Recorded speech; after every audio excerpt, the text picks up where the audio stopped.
சேராபிங்கள் போற்றுகிற நாட்கள்ல அப்பா நாங்கள் இந்த இடத்துல வந்து போற்ற ஆராதிக்க உயர்த்த மகிமைப்படுத்த எங்கள் ஒவ்வொருவருக்கும் கனத்தையும் மகிமையும் தருபடியா நாங்கள் ஜெபிக்கிற கர்த்தாவே ஸ்தோத்திரம். விசேஷமாய் கர்த்தாவே ஸ்தோத்திரம். ஆராதனை பகுதிக்காக நன்றி செலுத்துகிற கர்த்தாவே அப்பா விசேஷமாய் பாடல் பகுதிக்காக நாங்கள் நன்றி செலுத்துகிறோம். அப்பா ஜீவனுள்ள பாடல்களை தாங்க ஒவ்வொருவரும் உற்சாகத்தோடு அப்பா ஸ்தோத்திர சத்தமாய் பாட கர்த்தர் ஒவ்வொருவருக்கும் நாம திறக்கும்படியாய் ஜெபிக்கிற கர்த்தாவே ஸ்தோத்திரம். அப்பா அதே போல கர்த்தாவே அப்பா ஸ்தோத்திர கர்த்தாவே சாட்சி பகுதிக்காக நாங்கள் ஜெபிக்கிறோம். காணிக்கை பகுதிக்காக ஜெபிக்கிறோம். சங்கீத பகுதிக்காக ஜெபிக்கிற கர்த்தாவே அப்பா ஒவ்வொரு காரியத்திலும் அப்பா வல்லமை எடுக்கணும்படியாய் ஜெபிக்கிறோம். விசேஷமா கர்த்தாவே பேசுகிற தாசனுக்காக நாங்கள் ஜெபிக்கிறோம். அப்பா நீர் அவரை மறைத்து அழகானவர் அருமையானவர் இனிமையானவர் இயேசு அழகானவர் அருமையானவர் இனிமையானவர் மகிமையானவர்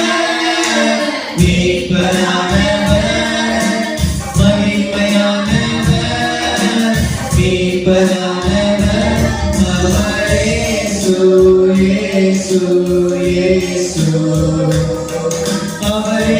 Yesu, Yesu, Yesu. Segarin kantana, magimayin kata, Innum nammodiyettu Immanuela.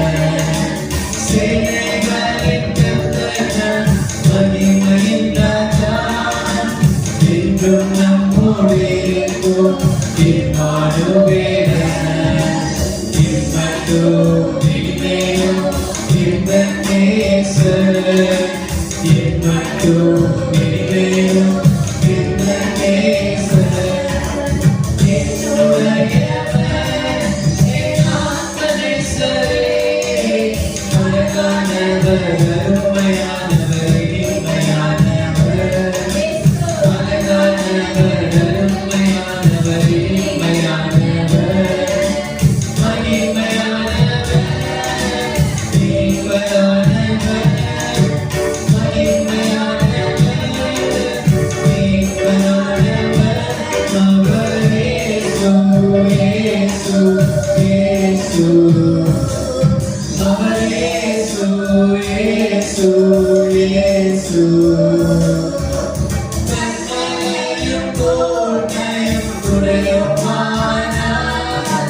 Raja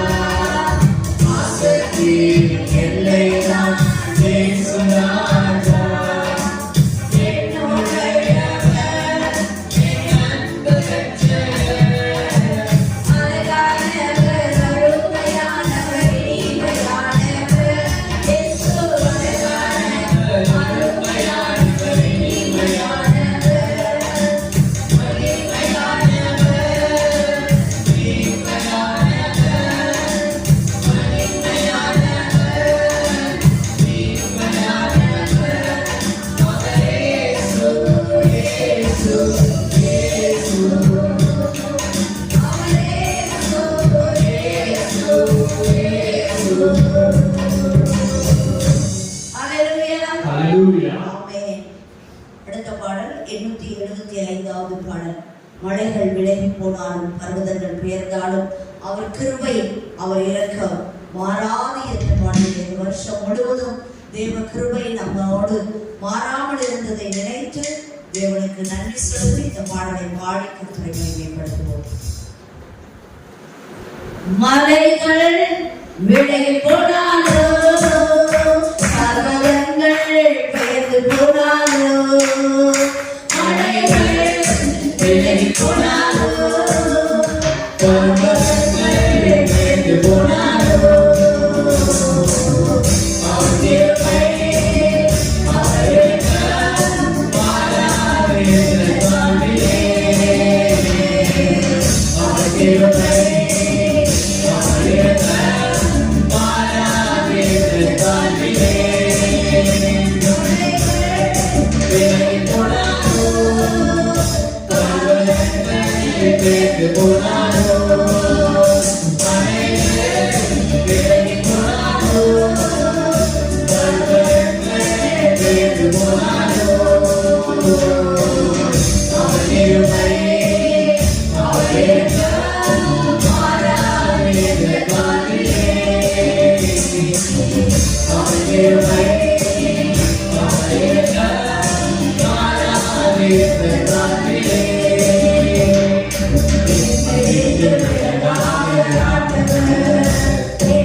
கடைசி நாள் வரை அவர் கிருபையும் அவர் இரக்கமும் மாறாதிருந்தனால இன்று வரை நாம் நிர்மூலமாகாமல் தேவ சன்னிதானத்துல கம்பீரமாக தேவனை ஆராதிக்க இந்த நாளில கர்த்தர் நமக்கு கிருபை செய்திருக்கிறார். ஹல்லேலூயா.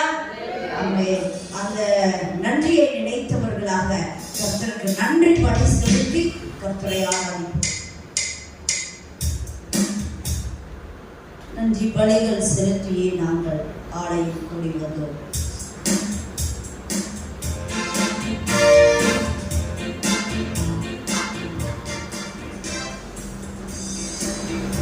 நன்றி பலிகள் செலுத்தியே நாங்கள் ஆலயம் கூடி வந்தோம்.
ஹalleluya.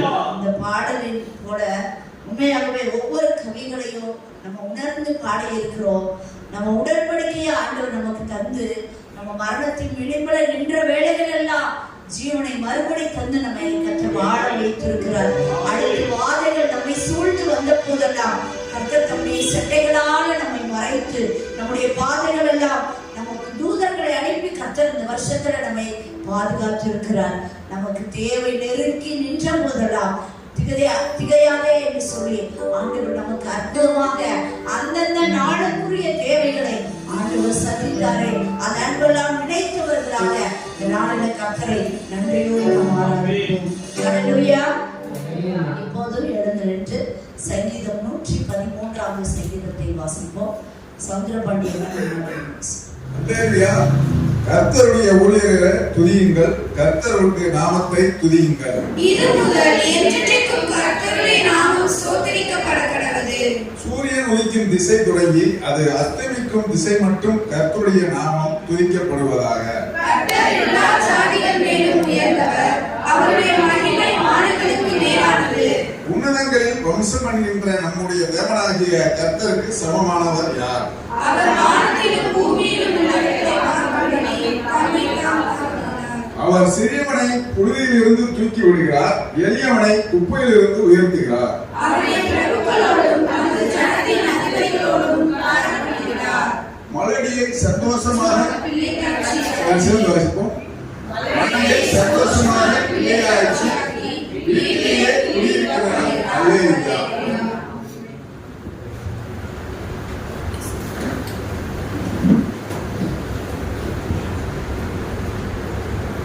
ஹல்லேலூயா. ஹல்லேலூயா.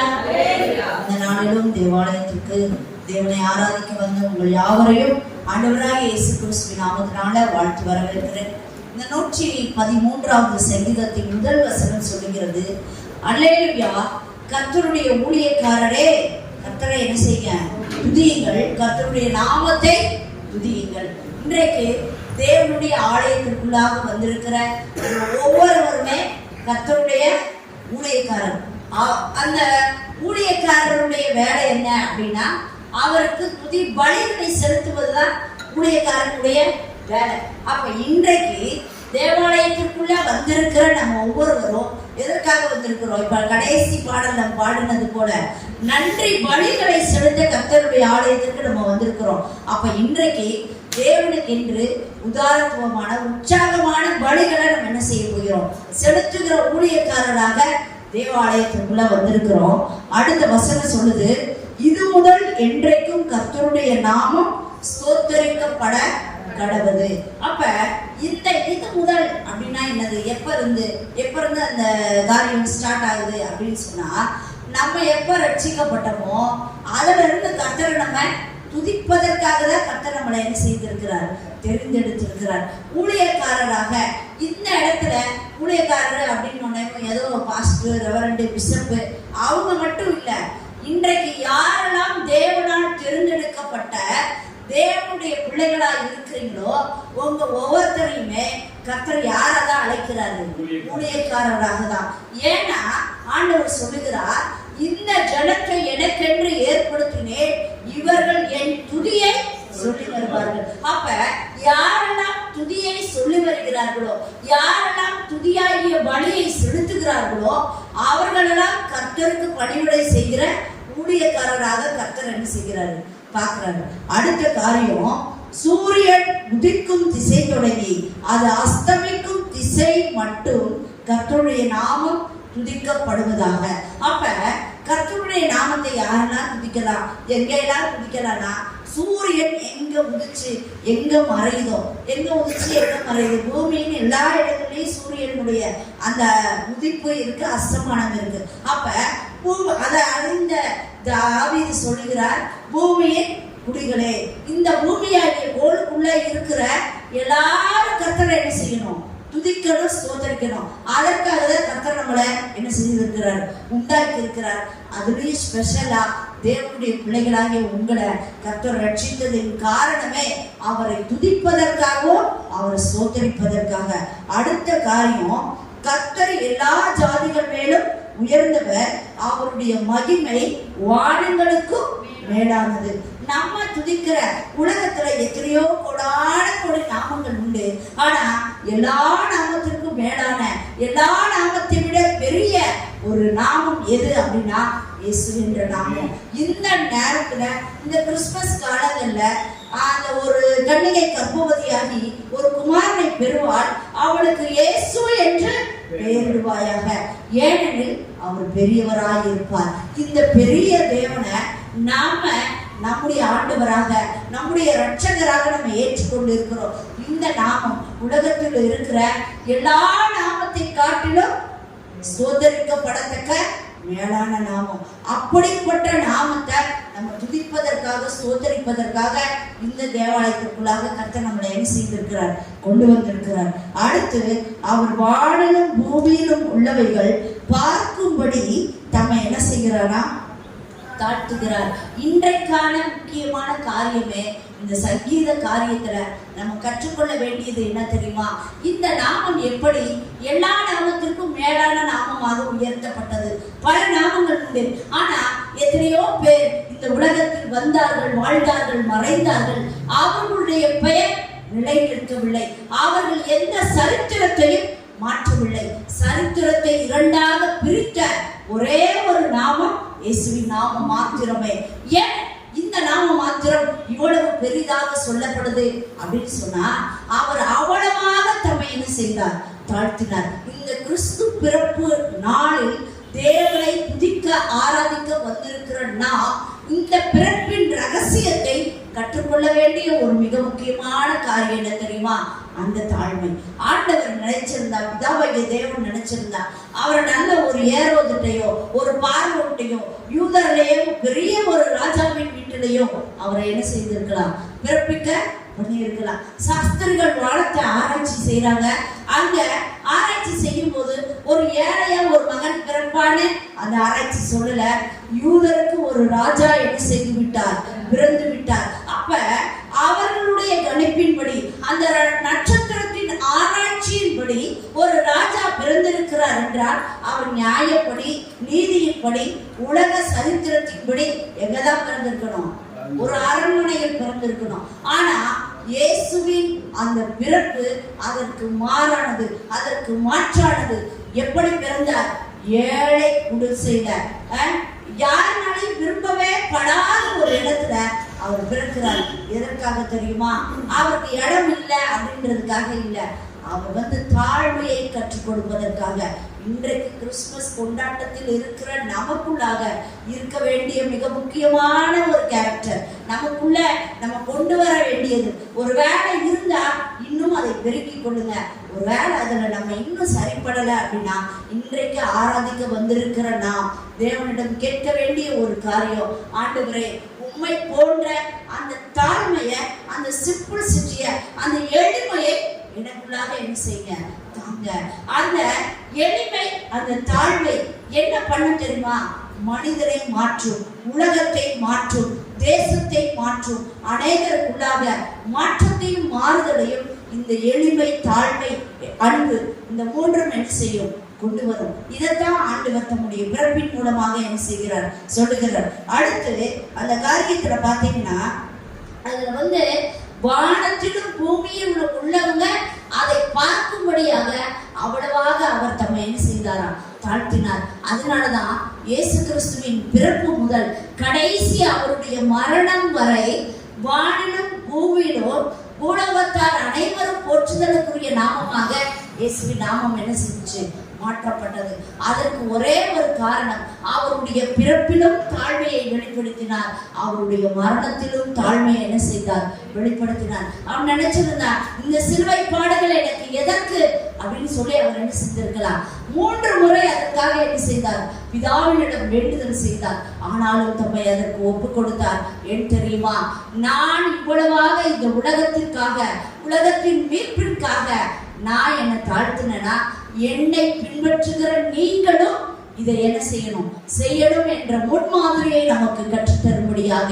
அப்ப இந்த நம்ம தாழ்த்துறனால நமக்கு கிடைக்கிற ஒரு மேன்மை என்ன தெரியுமா, எங்கெல்லாம் நம்ம வந்து நம்மளை தாழ்த்துறோமோ அங்கெல்லாம் நம்முடைய பெயரை கர்த்தர் என்ன செய்வார், உயர்த்துவார். நீங்க உயரணும் அப்படின்னா, நீங்க மேன்மை அடையணும் அப்படின்னா அதுக்கு ஒரே ஒரு சீக்கிரட் என்ன தெரியுமா, உங்களை நீங்க என்ன செய்யுங்க, தாழ்த்துங்க.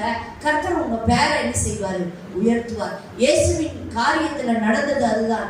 அவர் தம்மை தாழ்த்தினால அவருடைய பெயரை பிதா என்ன செய்தார், மேன்மைப்படுத்தினார். அடுத்த காரியம் பாருங்களேன், அவர் சிறியவனை புழுதியிலிருந்து தூக்கி விடுகிறார், எளியவனை குப்பையிலிருந்து உயர்த்துகிறார். இந்த வசனத்திற்கு பலவிதமான விளக்கங்களை நம்ம கேட்டிருக்கலாம். ஆனா இன்றைக்கு காலையில கர்த்தர் எனக்கு கற்றுத்தந்த ஒரு காரியம் என்ன தெரியுமா, அவர் சிறியவனை புழுதியில் இருந்து என்ன செய்யறாராம், தூக்கி விடுகிறார். அப்ப ஒருத்தவங்க வந்து புழுதியில இருக்காங்கன்னு வச்சுக்கோங்களேன், அப்ப புழுதிக்கு போற அளவுக்கு அவனோட நிலைமை என்ன செய்யணும், மாறணும்.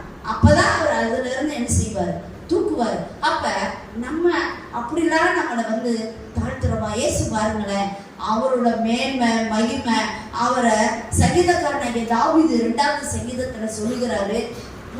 அவர் வந்து வானத்துல பிதாவுக்கு செல்ல பிள்ளையா அவருடைய வலது பாரிசத்தில் என்ன செய்தாராம், வீற்றிருந்தார். ஆனா அப்படி வீற்றிருந்த அந்த ஆண்டவர் அடுத்து எங்க வர்றாரு, மாட்டு கொட்டிலுக்கு வர்றாரு.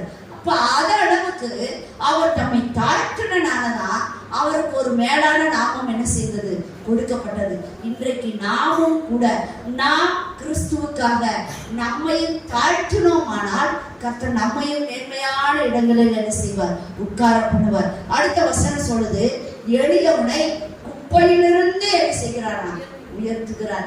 ஆண்டவர் உயர்த்துகிற எல்லா ஆட்களையுமே பாருங்களேன், வேதத்தின் அடிப்படையில ஆண்டவர் நல்ல சொகுசா இருந்தவங்க, பெரிய அந்தஸ்துல இருந்தவங்க, பெரிய குடும்பத்தில் பிறந்தவங்க, அவங்களெல்லாம் ஆண்டவர் என்ன செய்யல, யூஸ் பண்ணல, எடுத்துக்கல.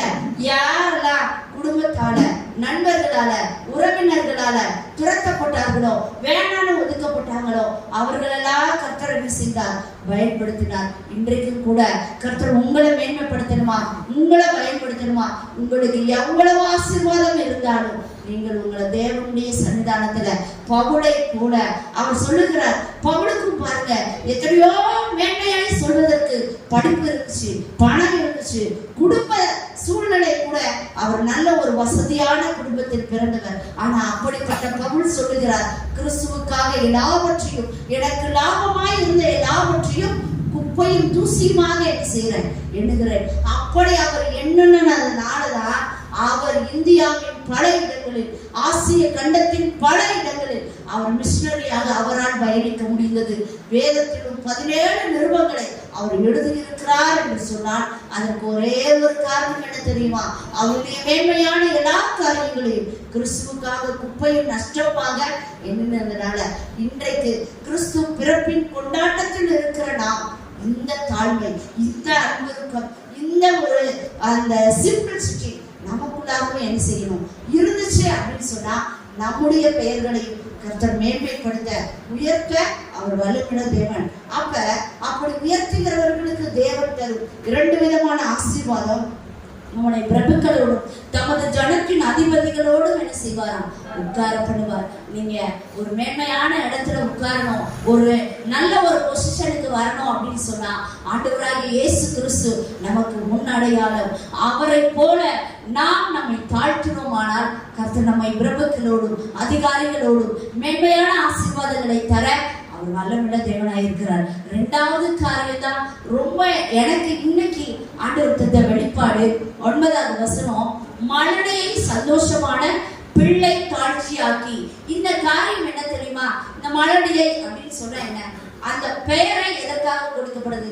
இனி இவங்களுக்கு ஒரு சந்ததியை, ஒரு சந்தானத்தை உண்டு பண்ணக்கூடிய வாய்ப்பு இல்லை அப்படின்னா தான் இந்த பட்டம் என்ன செய்யும், கொடுக்கப்படும். இப்ப நம்ம வாழ்க்கையிலையும் ஒரு வேளை நம்ம சுற்றி இருக்கிறவர்களா இருக்கலாம், இல்ல நம்மளோட பயணிக்கிறவர்களா இருக்கலாம். இனி இவங்க வாழ்க்கையில நல்ல ஒரு பொசிஷனுக்கு வர, நல்ல ஒரு ஸ்டேட்டஸ்க்கு வர இவங்களுக்கு வாய்ப்பே இல்லை அப்படின்ற சூழ்நிலையில நீங்க ஒரு வேலை இன்றைக்கு பொருளாதாரத்துல அந்த ஒரு மலடி அந்த நிலையில இருக்கலாம், இல்லைன்னா பல காரியங்கள்ல உங்களுடைய வாழ்க்கையில அந்த ஒரு இல்லாமை, இனி இந்த காரியம் இவர்கள் வாழ்க்கையில கிடைக்கவே கிடைக்காது அப்படின்ற ஒரு சீல் உங்களுக்கு கொடுக்கப்பட்டுச்சா? ஆண்டவர் இன்றைக்கு சொல்லுகிறார், தேவ சன்னிதானத்தில் உங்களை தாழ்த்தி கர்த்தரை ஆராதித்து பாருங்கள். அப்படி பெயர் பெற்ற உங்களை ஆண்டவர் என்ன செய்வாரா? சந்தோஷமான பிள்ளை தாழ்ச்சி ஆக்குவார். அப்ப பிள்ளை தாழ்ச்சி அப்படின்னா என்ன தெரியுமா? 1 இல்ல 2 இல்ல, நிறைய. அப்ப அப்படிப்பட்ட ஆசீர்வாதங்களை கர்த்தர் நமக்கு தர அவர் வல்லமையுள்ள தேவனாய் இருக்கிறார். அடுத்து ஒரு காரியம், வீட்டிலே குடியிருக்க பண்ணுகிறார். நிறைய பேருக்கு இன்றைக்கு இருக்கிற ஒரு சாபமான காரியம் என்ன தெரியுமா? வீட்டிலே என்ன செய்ய முடியாது, இருக்க முடியாது. ஏன் தெரியுமா? ஒண்ணு வியாதியா இருக்கலாம், இல்லைன்னா எப்ப பார்த்தாலும் ஹாஸ்பிட்டல் போயிட்டே இருக்கும், இல்லைன்னா கடன்காரங்க வந்துடுவாங்கன்னு பயந்து வீட்டை விட்டு ஓடிட்டே இருக்கும். வீட்டுக்குள்ள வந்தாலே சமாதானமே இல்லை. அதனால கடைசி தூங்குறதுக்கு போவோம், சாப்பிட போவோம், இப்படி வாழுகிற பலர் இருக்காங்க. ஆனா இன்றைக்கு கர்த்தர் நம்மை வீட்டிலே குடியிருக்க பண்ணி இருக்கிறார் என்றால் அதுவே மிகப்பெரிய ஆசீர்வாதம். அப்ப இன்றைக்கு கர்த்தர் அந்த ஆசீர்வாதத்தை, எப்படா என் வேலை முடியும், நான் வீட்டுக்கு போவேன், நல்ல சந்தோஷமா என் பிள்ளைகளோட இருப்பேன், என் மனைவியோட இருப்பேன், என் குடும்பத்தோட நான் சந்தோஷமா இருப்பேன், இந்த ஆசீர்வாதத்தை ஆண்டவர் இன்றைக்கு உங்களுக்கு தந்திருக்கிறார்களா? அதற்காக கர்த்தருக்கு இன்றைக்கு என்ன செய்ய, நன்றி சொல்லுங்க. எத்தனையோ பேர் வீடு இல்லாம இருக்காங்க, குடும்பம் இல்லாம இருக்காங்க, பேரண்ட்ஸ் இல்லாம இருக்காங்க, பிள்ளை இல்லாம இருக்காங்க.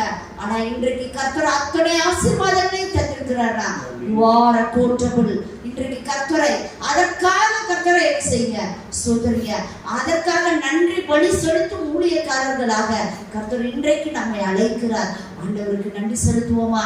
திரும்ப ஒரு தடவை ஆண்டவருக்கு இருதயத்தின் ஆழத்திலிருந்து, ஆண்டவரே நன்றி பலிகள் செலுத்த உடைய சன்னிதானத்துக்கு வந்திருக்கிறோம். எத்தனை ஆசீர்வாதங்களை தந்திருக்கீங்க ஆண்டவரே. உண்மையிலே எனக்கு இந்த 9வது வசனத்தை வாசித்து தியானிக்கும் போது ஆண்டவர் நம்மை இந்த வருஷத்துல நம்ம நினைக்காத என்னது இந்த காரியம் எனக்கு வரவே வராது, இந்த வருஷம் முடிஞ்சிடும், இது எனக்கு கிடைக்காது அப்படின்னு நினைச்சதெல்லாம் ஆண்டவர் நமக்கு கிடைக்க வச்சிருக்கிறார்ல.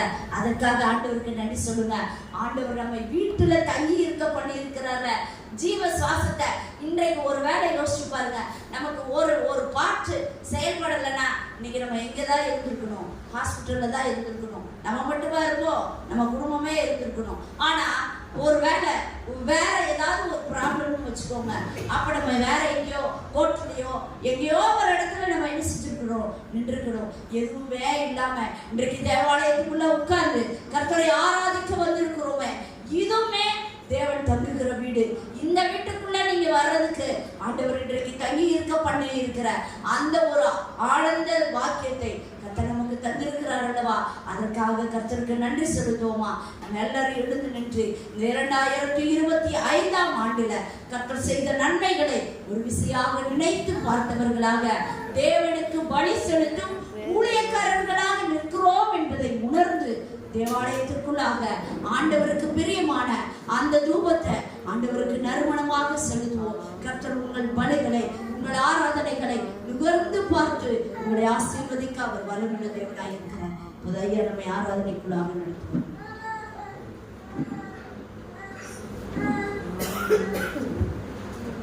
Hallelujah, hallelujah, hallelujah, hallelujah, hallelujah, hallelujah, hallelujah.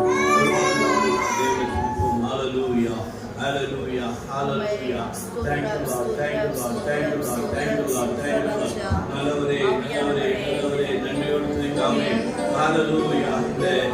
இந்த வருஷத்தின் 12வது மாதத்திலும் ஹalleluya ஹalleluya ஆமென் ஹalleluya ஹalleluya ஹalleluya துதி கடைசி நாட்களிலே நாலாவது வார்த்தைக்கு தெய்வத்தை ஆராதிக்கத்தக்கதாக துதி ஹalleluya அவர் நல்லவர் ஏற்று என்றும் மாறாதவர் ஆரம்பத்திலே ஹalleluya 25ஆம் வருஷத்தின் ஆரம்பத்தை வந்தவர் இன்று இல்லை இன்று நம்மோடு இல்லை ஆனாலும் நமது ஜீவன் சுகம் மறந்து இதுவரை நடத்துகிற தெய்வத்தை நாம் ஆராதிக்கிறோம்.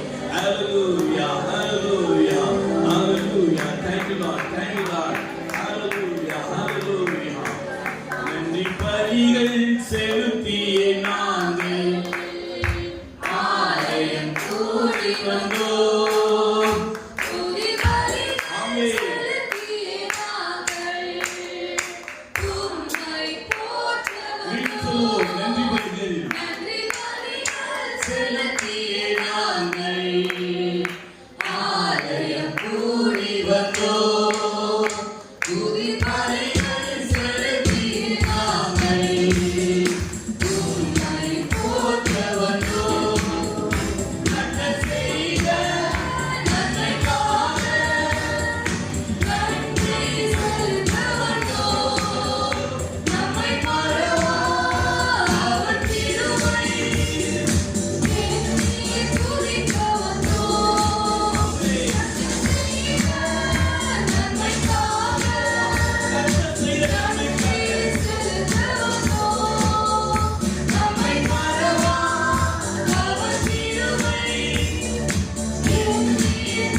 கீழே விடாதபடி நம்மை தூக்கி எடுத்து நிறுத்திய தெய்வத்தை உள்ளத்தின் ஆழத்தில் அவரை நாம் ஆராதிக்க தயாராக ஒப்புக்கொடுக்க பிடித்து வழி நடத்தும்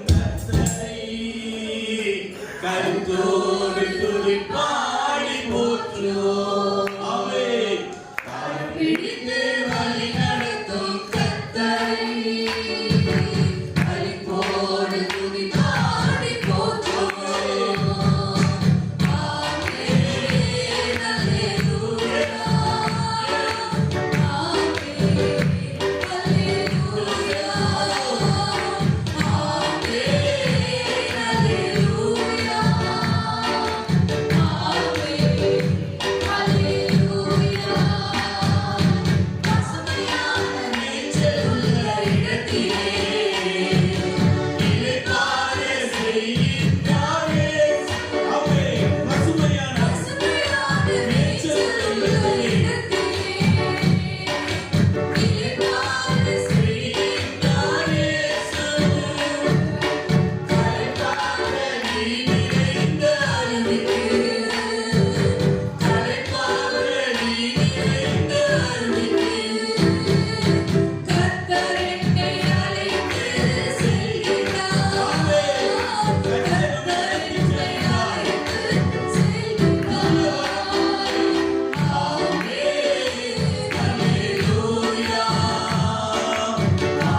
காப்பாற்றிய தெய்வம். ஹalleluya துதிப்போமா. உள்ளத்தின் ஆழத்திலிருந்து அவர்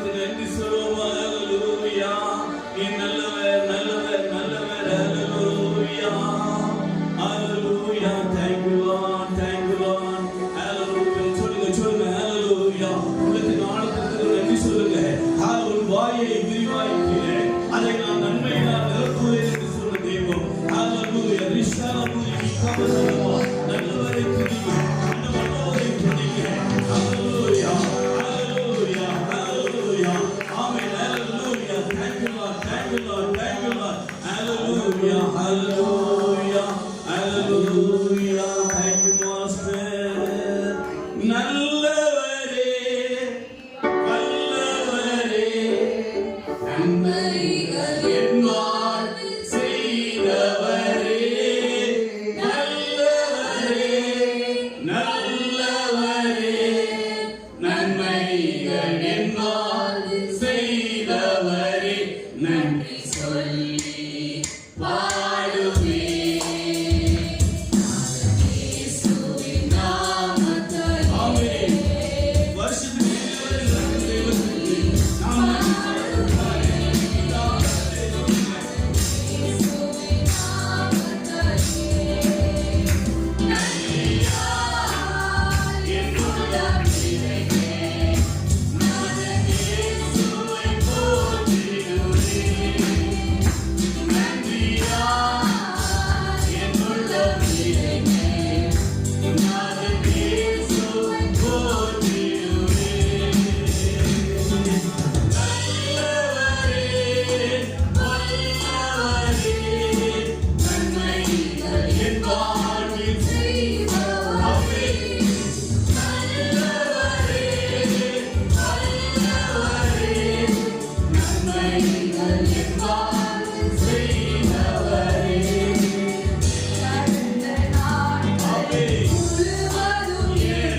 நாட்கள் முழுதும் கன்னிமணி போல பாதுகாத்த தெய்வத்தை ஹalleluya நாம் ஆராதிக்கும் தெய்வம் நல்லவர். ஹalleluya வல்லவர். ஹalleluya ஹalleluya. Thank you Lord. Thank you Lord. Thank you Lord. Thank you Master. உங்களுடைய நன்றியோடு Hallelujah. Hallelujah.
பாருங்க, கடைசி சரணத்துல சொல்லியிருக்கு, எத்தனை நன்மைகள் எனக்கு செய்கிறீரையா, அதற்கு நான் எப்படிப்பா உனக்கு நான் நன்றி செலுத்துகிறேன். அப்படியே நினைச்சு பாருங்க. இந்த வருஷம் இன்னும் ஒரு சில நாட்களுக்குள்ள இந்த வருஷத்தை நம்ம முடிக்க போறோம். கடந்து வந்த எல்லா பாதைகளும் நம்ம கூட இருக்கு. ஒருவேளை கரடு முரடான பாதையா இருக்கலாம், ஒருவேளை செழிப்பான பாதையா இருக்கலாம், வேதனையான பாதையா இருக்கலாம், கஷ்டமான பாதையா இருக்கலாம், இடுக்கமான பாதையா இருக்கலாம். ஆனா எல்லா சூழலையும் கர்த்தர் நம்ம கூட இருந்திருக்கிறார். Thank you Jesus. அப்படியே என்னை நடத்தினார் அப்படின்றது மாத்திரம் ஆண்டவர் உள்ளத்தின் ஆழத்துல இருந்து அப்படியே நன்றி செலுத்துவோமா? ஹல்லேலூயா, ஹல்லேலூயா, ஹல்லேலூயா. அப்பா, நடத்துங்க, அப்படியே ஒப்பு கொடுங்க. Hallelujah, hallelujah. Thank you Jesus. Hallelujah, hallelujah. தேவ சமூகத்துல நம்மளை நடத்தின எல்லா பாதைகளுக்காக இப்பொழுது இந்த பாடல் ஆராதனையில தேவன் நாம மகிமைப்பட்டதற்காக, தேவன் உகந்து பார்த்ததற்காக, உலாவினதற்காக அதை வரவேற்கும்படியா நம்ம எல்லாம் சோதனை பண்ணி மயப்படுத்துவோமா?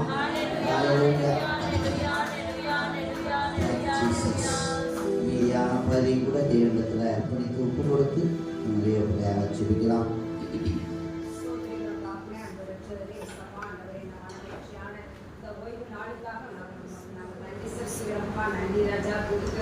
சோதரிக்கிறோம் தகப்பனே. எத்தனையோ பேருக்கு கிடைக்காத பாக்கியத்தை இசப்பா நீர் எங்களுக்கு கொடுத்திருக்கீங்க ராஜா. ஆண்டவரே, நாங்கள் குடும்பமாக வந்து உண்மை ஆராதிக்கிறதுக்காக சோத்திரம் தகப்பனே.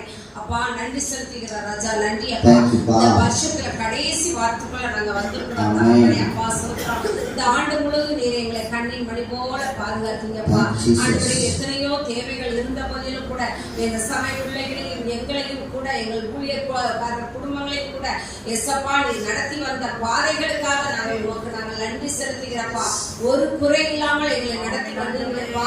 அதற்காக உமக்கு நாங்கள் நன்றி ராஜா. நன்றி செலுத்துகிறப்பா. இந்த வேளையில் கூட ஆண்டவரை பாடல் வேளையில நீ மகிமைப்பட்டதற்காக சோதரம், ஆராதனை வேளையில நீ கூட இருந்ததற்காக உமக்கு நாங்கள் நன்றி செலுத்துகிறப்பா. இப்பொழுது மீதியான பகுதிகளை கர்த்தாவே உங்க கரத்துல தருகிறோம். தேவ செய்திக்காக நாங்கள் ஜெபிக்கிறோம் ராஜா. நீர் எங்கள் போதகர் மூலமாக பேசுகிற வார்த்தைக்காக உமக்கு நாங்கள் நன்றி செலுத்துகிற தாப்பனே. ஆண்டவரே, அந்த வார்த்தைகள் கர்த்தாவே ஆண்டவரே சபை பிள்ளைகளுக்கு எங்களுக்கும் கூட கர்த்தாவே ஆண்டவரே அது தேற்றுகிற வார்த்தையாக, உணர்த்துகிற வார்த்தையாக, ஆறுதல் படுத்துகிற வார்த்தையாக வரத்தக்க ஆண்டவரே நீர் கிருபை பாராட்டுவதற்காக உமக்கு நன்றி செலுத்துகிறோம். காணிக்கை பகுதிகள், சாட்சி வேலைகள், ஆண்டவரே மீதியான எல்லா அறிவிப்பு வேலைகள் எல்லாவற்றையும் எஸ்அப்பா உங்க கரத்துல ஆண்டவரே ஒப்பு கொடுக்கிறோம். எங்களை தாழ்த்துகிறோம், வெறுமையாக்குகிறோம். இயேசுவின் நாமத்தில் ஜெபிக்கிறோம் நல்ல பிதாவே. நன்றி. உட்காருவோம். ஹல்லேலூயா, ஹல்லேலூயா. சந்தோஷமா இருக்கிறவங்க, உற்சாகமா இருக்கிறவங்க, என்னை நடத்தினார் அப்படின்னு சொல்றவங்க மாத்திரம் ஹல்லேலூயா. இந்த வருஷத்தை பத்தி நம்ம ஆரம்பிச்ச மாதிரி இருந்துச்சு. கடைசி நாட்கள்ல நம்ம என்ன செய்யலாம், வந்து நிற்கிறோம். ஹல்லேலூயா. ஒவ்வொரு நாளும் ஏதோ நம்முடைய கிருபையினால, ஏதோ நம்முடைய பலத்தினால அல்ல, ஆண்டுடைய கிருபையினால நம்மளை என்ன செய்யலாம், நடத்துகிற தேவன். ஹல்லேலூயா, ஹல்லேலூயா. ஒருவேளை இந்த ஆராதனைக்கு இதுதான் எனக்கு முதல் தடவை, ஃபர்ஸ்ட் தடவை நான் வந்திருக்கேன் அப்படின்னு சொல்லுவீங்கன்னா நீங்கள் எழுந்து நிற்கலாம். உங்களுக்காக நம்ம ஜெபிக்க போகிற சபையாராக. அப்படி இல்லைன்னா அடுத்த பகுதிக்கு நம்ம கடந்து செல்லலாம். பிறந்த நாள், திருமண நாள், இந்த விசேஷித்த நாள் இருக்குன்னா நீங்கள் எழுந்து நிற்கலாம். பிறந்த நாள் என்னைக்கு? 26 வெள்ளிக்கிழமை. சரி, காட் பிளஸ் யூ. கர்த்தர் ஆசீர்வதிப்பார். பாப்பாவுக்கு என்னைக்கு? அண்ணனுக்கு இன்னைக்கா? எந்த மூத்த அண்ணனுக்கு? God bless you, God bless you. கர்த்தர் ஆசீர்வதிப்பார். அண்ணன் பேர் என்னையா? செனிக் ஆண்ட்ரோஸ். செனிக் ஆண்ட்ரோஸ். God bless you. கர்த்தர் ஆசீர்வதிப்பார். இந்த 2 பிள்ளைகளையும் தேவனுடைய கரத்தில் ஒப்பு கொடுத்து ஞான பிள்ளைகளை இந்த பிறந்த நாள் 26ஆம் தேதி இன்னைக்கு தானப்பா, இன்றைக்கு காண்கிற அருமையான இந்த தம்பியையும் கர்த்தர் ஆசீர்வதிக்கும்படியா நம்ம கண்களை மூடி ஜெபிப்போம். இந்த நாளில் தேவனுடைய கரத்தில் ஒப்பு கொடுத்து இந்த பிறந்த நாளை காண்கிற அருமையான பிள்ளைகளை எல்லா விதத்திலும் வாழ்ந்திருக்க, சுழித்திருக்க, பெருகிருக்க, தேவ நாமத்தை மகிமைப்படுத்த கர்த்தர் உதவி செய்யும்படியா நமத்தில் இருக்கிற ரூத்தமா ஜெபம். Thank you father.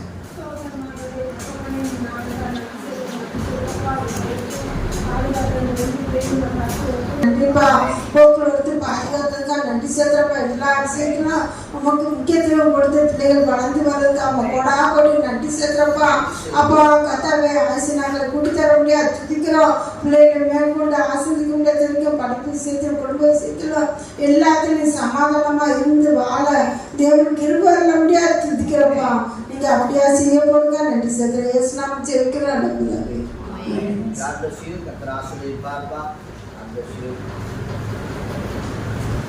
அதே போல இந்த நாள்ல இந்த சாட்சியை சொன்னா தேவ நாம மகிமைப்படும் அப்படின்னு சொல்லி நீங்க இருப்பீங்கன்னா நீங்க சபையில சாட்சி சொல்லி அவங்களுடைய நாமத்தை மகிமைப்படுத்தலாம். வாங்க பாட்டக்குன்னு வாங்க.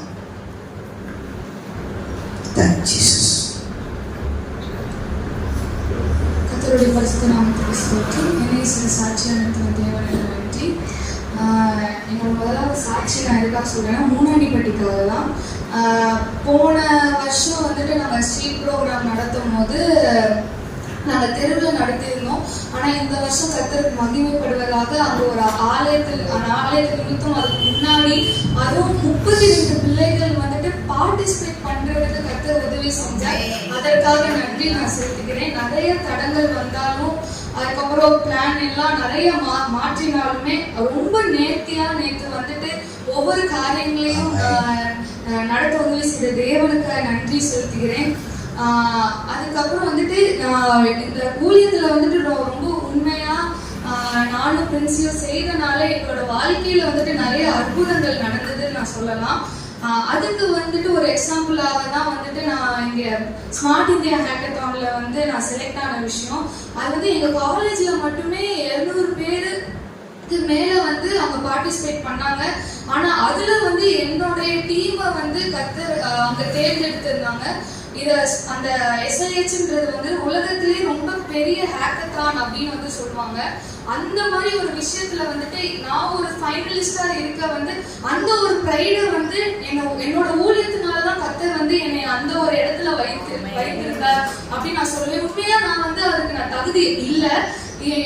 என்னோட நிறைய அறிவாளிகளும் சரி, நிறைய பேர் இந்த இந்தியாவில் இருக்காங்க. பிளஸ் இல்லை என்னோட காலேஜ்லயே நிறைய சீனியர்ஸ் நிறைய பேர் இருக்காங்க. ஆனா அவங்களுக்கு கொடுக்காத அந்த அங்கீகாரத்தை கர்த்தர் எனக்கு அந்த ஃபைனலிஸ்ட்னு ஒரு ப்ரைடை கர்த்தர் எனக்கு தந்தாங்க. இதனால நான் கண்டிப்பா ஒரு ஊழியத்தை ரொம்ப உண்மையா நம்ம அதை செஞ்சோம் அப்படின்னா அதுக்கூட பலத்தை நம்ம நினைப்பதற்கும் வேண்டுவதற்கும் மேலாக கர்த்தர் தருவார் என்று நான் ஒரு எக்ஸாம்பிளா நிக்கிறதுக்கு கர்த்தருக்கு நன்றி சொல்லுவேன். ஹல்லேலூயா, ஹல்லேலூயா. வேற யாரும் சாட்சி சொல்றீங்களா? இல்லையா அடுத்த வாரம் கடந்து போகலாமா? வாங்க வேகமா. கர்த்தர் ஆசீர்வதிப்பார். கர்த்தருடைய நாமத்துக்கு ஸ்தோத்திரம். கர்த்தர் கூட என்னுடைய சாட்சியம் இருக்கிறதுக்காக தேவனுக்கு நன்றி சொல்கிறேன். ஒரு 2-3 மாதமாவே எனக்கு இந்த ரைட் ஹேண்ட் ரொம்ப பெயின். எதுவுமே வெயிட் தூக்க முடியாது, எந்த வேலையும் செய்ய முடியாது.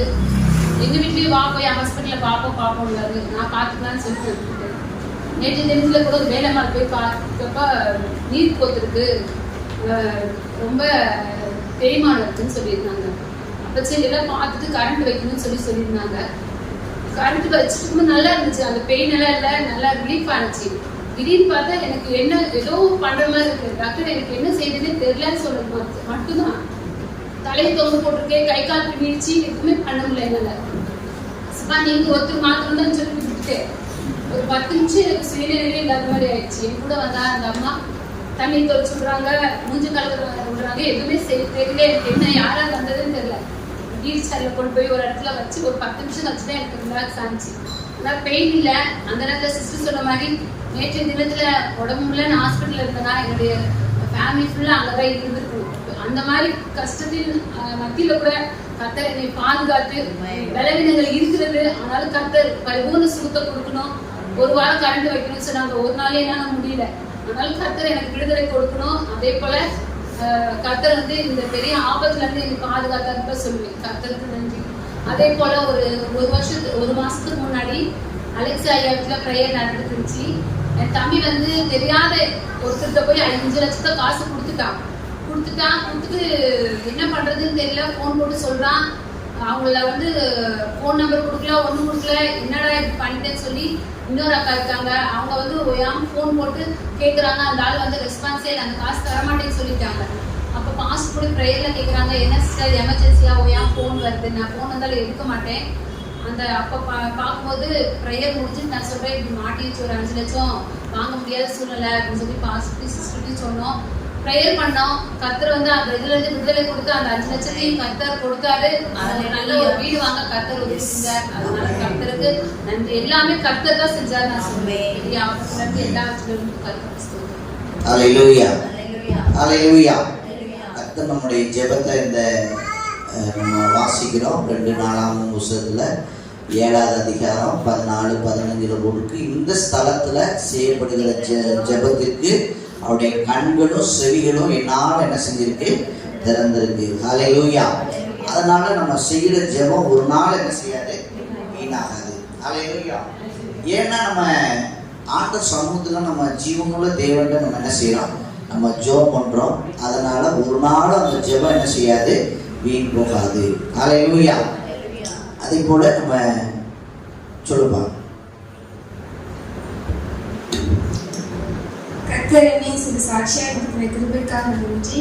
இந்த வருஷம் ஃபுல்லாகவே வந்து நிறையா வந்து வியாதிகள் வந்து எங்கள் ஃபேமிலிக்கும் எனக்கு எல்லாருக்குமே வந்திருக்கு.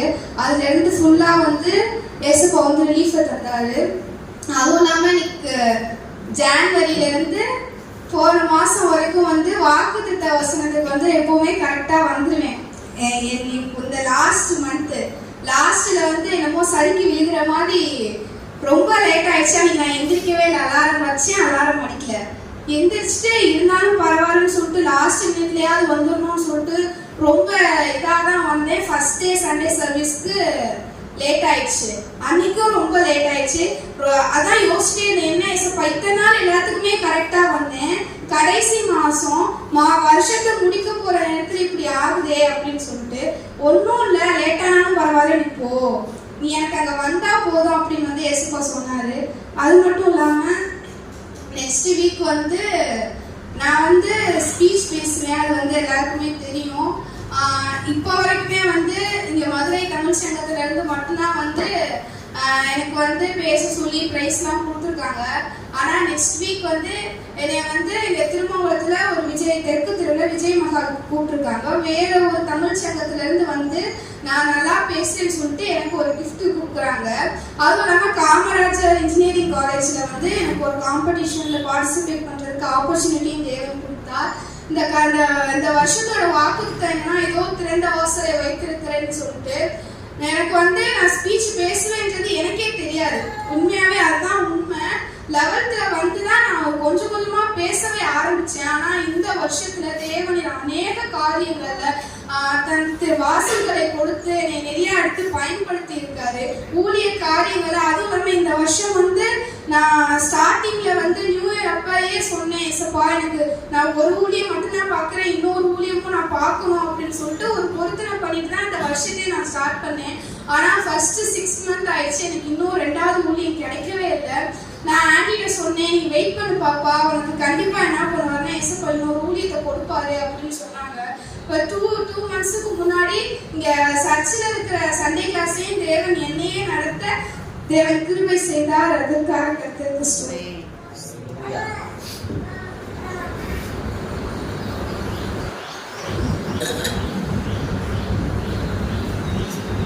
கர்த்தருடைய பரிசுத்த நாமத்துக்கு ஸ்தோத்திரம் உண்டாவதாக. நான் வேலைக்காக ஜாப் பண்ணி கொண்டு இருந்தேன். சனிக்கிழமை வந்து பாஸ்டிங் ப்ரேயர் வந்து ஜாப் பண்ணிட்டு இந்த ஞாயிற்றுக்கிழமை 6ஆம் தலையானபடி எனக்கு ஒரு வேலை கிடைக்கணும்னு சொல்லி ப்ரேயர் பண்ணிட்டு இருந்தேன். நம்ம சிஸ்டர்ட்டையும் வந்து சொல்லிட்டு போனேன், சரி ஜாப் பண்ணிட்டு போங்க, கர்த்தர் நடத்துவான்னு சொன்னாங்க. அதே போல் நான் போனேன். அதே போல் சண்டே லீவில் எனக்கு கர்த்தர் வேலை கிடைத்து உதவி செய்வது ஹல்லேலூயா.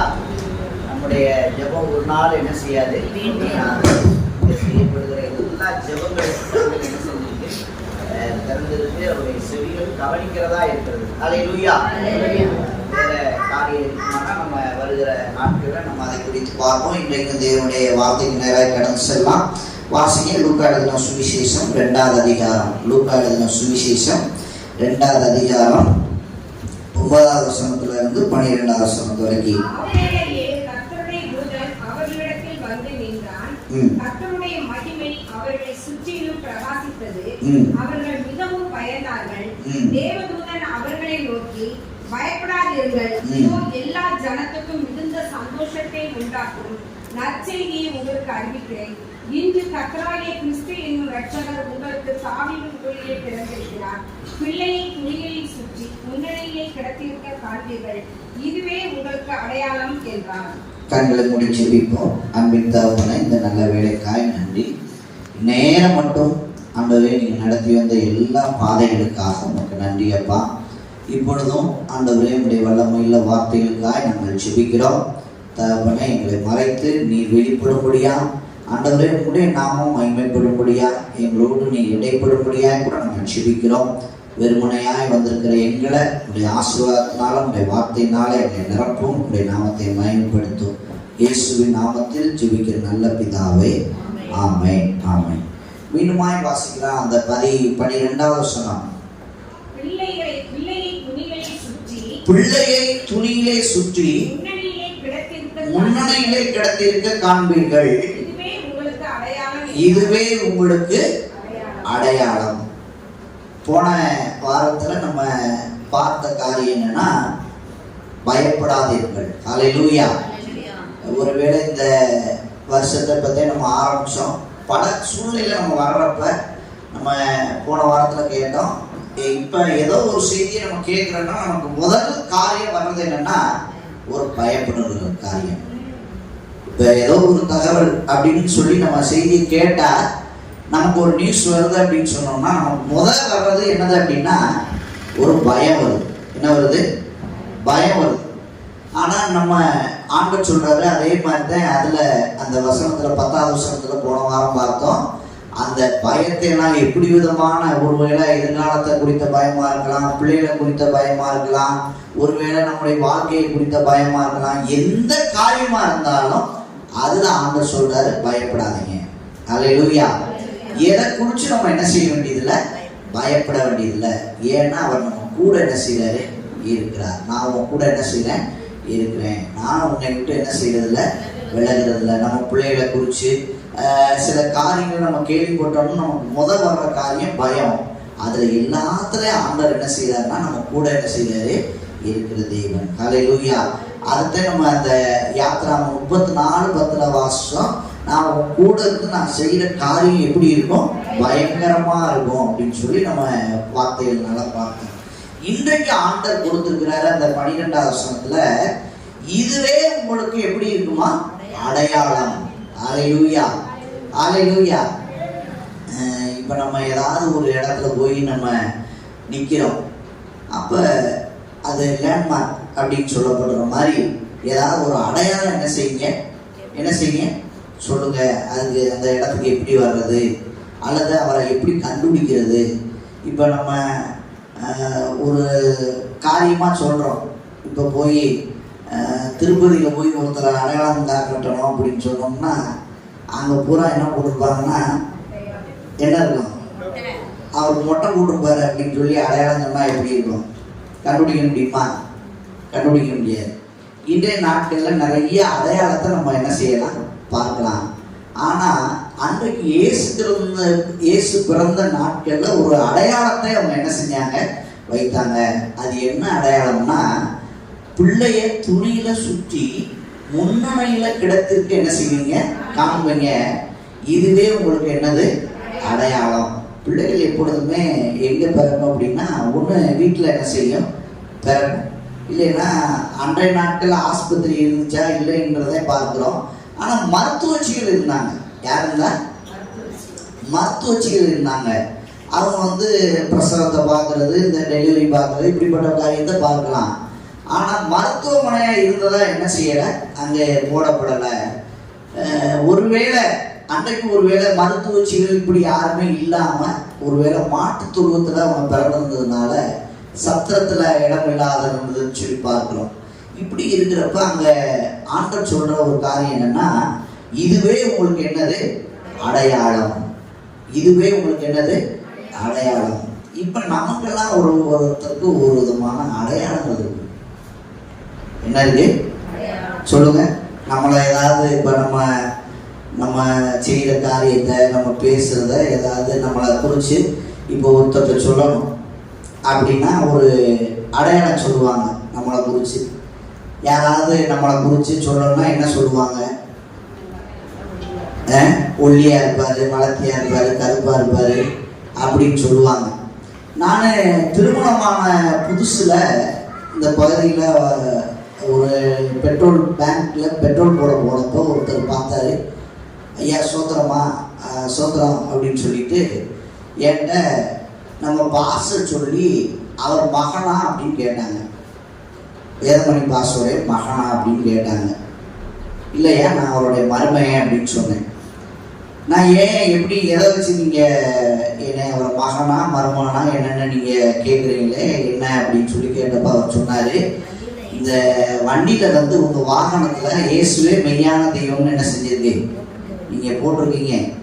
அந்த ஸ்லோகம், அதாவது தேவனுடைய வார்த்தையை வந்து அந்த மனுஷங்க இந்த பகுதிக்கு அவங்களுடைய வாகனத்தில் நம்ம பார்க்கணும்னா அவங்க போட்டிருப்பாங்க இயேசுவே மெய்யான தெய்வம் அப்படின்னு போட்டிருக்க வண்டி அவங்களுடைய வண்டி. அதனால நீங்களும் அதை போட்டிருக்கீங்களே, ஒருவேளை அவர் மகனான்னு கேட்டேன் அப்படின்னு சொல்லி இந்த பகுதியில் பெட்ரோல் போடுறப்ப என்கிட்ட ஒருத்தர் விசாரிச்சார். இதை மாதிரி நம்ம ஒவ்வொரு இடத்துல நம்ம செய்கிற ஒவ்வொரு காரியத்தையும் கர்த்தர் மனுஷன் பார்க்குறாங்களோ இல்லையோ கர்த்தர் என்ன செய்யறாரு பார்க்கிறார். அதைத்தான் நம்ம ஏசாயாவில் நம்ம வாசிக்கிறோம். நீங்கள் படித்து பார்த்தீங்கன்னா ஏசாயா 8ஆம் அதிகாரத்தில் 18ஆவது வசனத்தில் போட்டிருக்கு, இந்த பூமியில் நம்மளை ஆண்டவர் எப்படி வைத்திருக்கிறாருன்னா, இஸ்ரவேலிலே எனக்கு கொடுத்துருக்கிற பிள்ளைகளும் நாங்களும் எப்படி இருக்கிறோம்? எப்படி இருக்கோம்? இதோ நானும் கர்த்தர் எனக்கு கொடுத்த பிள்ளைகளும் சீயோன் பர்வதத்தில் வாசமாய் இருக்கிற சேனைகளின் கர்த்தராலே இஸ்ரவேலிலே நாங்கள் எப்படி இருக்கிறோம்? அடையாளங்களாகவும் அற்புதங்களாகவும் இருக்கிறோம். அல்லேலூயா. பக்கத்துல இருக்கிறவங்க கையை பிடிச்சு சொல்லுங்க, இந்த பூமியில நம்மளை ஆண்டவர் அவருடைய பிள்ளையா நம்மளை அடையாளமாய் வைத்திருக்கிறார். அல்லேலூயா. அப்ப நம்ம எதை செஞ்சாலும், இப்ப பாருங்க, ஒரு தூசணமான வார்த்தை ஒன்று பேசுறோம் அப்படின்னம்னா ஃபர்ஸ்ட் அப்ப ஆண்டவருடைய நாமம் என்ன செய்யப்படும்? என்ன படும்? தூசிக்கப்படும். ஒரு நன்மை செஞ்சோம்னாலும் ஆண்டவர் நாமம் என்ன செய்யப்படும்? மகிமைப்படும். ஒரு தவறான காரியங்கள் நம்ம செஞ்சோம்னாலும் அதுல ஆண்டவர் நாமம் என்ன செய்யப்படும்? தூசிக்கப்படும். நம்ம அங்க பார்க்கிறோம், இந்த இஸ்ரவேல் அப்படின்னு சொல்லப்படுகிறது. ரட்சிக்கப்பட்ட நம்ம ஒவ்வொருவரையும் ஆண்டவர் பார்த்து சொல்றாரு இஸ்ரவேல். அல்லேலூயா. இஸ்ரவேல நமக்கு ஆண்டவர் நம்மளை எப்படி வைத்திருக்கிறார்னா அடையாளங்களாய் வைத்திருக்கிறார். அல்லேலூயா. பாருங்க, இப்ப நிறைய நம்ம இப்ப இந்த கிறிஸ்துமஸ் நாள்ல யாருடைய வீட்டுகள்ல இயேசு பிறந்திருக்கிறார் அப்படின்பதற்கு இன்னைக்கு நட்சத்திரத்தை நம்ம போட்டு நம்ம அடையாளம் காட்டுறோம். அப்படித்தானே? பாருங்க, ஒவ்வொரு வீட்டுகள்லையும் நம்ம நட்சத்திரத்தை போட்டோம்னா அது எந்த வீடா இருந்தாலும் அங்க இயேசு என்ன செஞ்சிருக்கிறாரு? அவங்க கிறிஸ்தவங்க. யாரு? இயேசு பிறந்திருக்கிறார் அப்படின்றது அடுத்து அவங்க ஒரு கிறிஸ்தவங்க. இயேசுவை என்ன செஞ்சிருக்கிறாங்க? அறிந்திருக்கிறாங்க. அதோடைய காரியம், மையப்பொருள் என்னன்னா இயேசு கிறிஸ்தவனுடைய உள்ளத்துல என்ன செஞ்சிருக்கிறாரு? பிறந்திருக்கிறாரு அப்படின்பத அதோடைய மையப்பொருள். சில இடங்கள்ல பாத்தீங்கன்னா இன்னைக்கு தொழில்நுட்பமா இன்னைக்கு சில கடைகள்ல வியாபாரத்துக்காக என்ன செய்யறாங்கன்னா ஸ்டார் போடுறாங்க. அங்கெல்லாம் ஆண்டவர் என்ன செய்யல. அவங்களுடைய நோக்கம் வேற, நம்ம போடுற நோக்கம் அடையாளம் வேற. அல்லேலூயா. ரெண்டுக்கும் அடையாளத்துக்கு என்ன இருக்கு? வித்தியாசம் இருக்கு. நம்ம போடுற ஸ்டாருக்கும் கடைகள்ல போடுற ஸ்டாருக்கும் என்ன இருக்கு? சில கடைகள்ல பாத்தீங்கன்னா முன்னாடி ஸ்டார் விற்கிற கடைகள்ல போட்டிருப்பாங்க நிறைய விதவிதமா இந்த ஸ்டார் எங்கிட்ட என்ன செய்யுது? அவங்க உள்ளத்துல எல்லாம் ஆண்டவர் என்ன செய்யல? பிறந்திருக்காரா? நீங்க திருநெல்வேலியில் அந்த தேர்ட் ஸ்டாப்ல நீங்க நடந்து போனீங்கன்னா அந்த கடைகளில் ஒரு சில கடைகளில் முன்னாடி தொங்க போட்டிருப்பாங்க. அவங்கெல்லாம் வேற காரியத்துக்காக என்ன செஞ்சிருக்கிறாங்க, நட்சத்திரத்தை என்ன செஞ்சிருக்கிறாங்க, தொங்க போட்டிருக்காங்க. ஆனால் இன்னைக்கு உங்களையும் என்னையும் ஆண்டவர் இந்த இடத்துல எப்படி வைத்திருக்கிறாருன்னா அடையாளமா என்ன செஞ்சிருக்கிறாரு, வைத்திருக்கிறார். ஹல்லேலூயா. இந்த அடையாளம் நம்மளை குறித்து, நம்ம பேசுகிற காரியத்தை குறித்து நிறைய நம்ம சொல்லிக்கிட்டே போகலாம். இன்னைக்கு ஒரு 3 காரியத்தை மட்டும் நம்ம பார்க்க போறோம். ஆண்டவர் அந்த நாட்கள்ல நம்மளை நோவாட்ட சொன்னாரு, ஒரு காரியத்தை சொன்னாரு. வாசிங்க அந்த ஆதியாகமம் புஸ்தகம் 1ஆம் அதிகாரத்துல நீங்க பாத்தீங்கன்னா 1ஆம் அதிகாரம் 14ஆம் வசனத்துல நீங்க போட்டிருக்கு. அதுல பகலுக்கும் இரவுக்கும் ஒரு வித்தியாசம் உண்டாகும்படி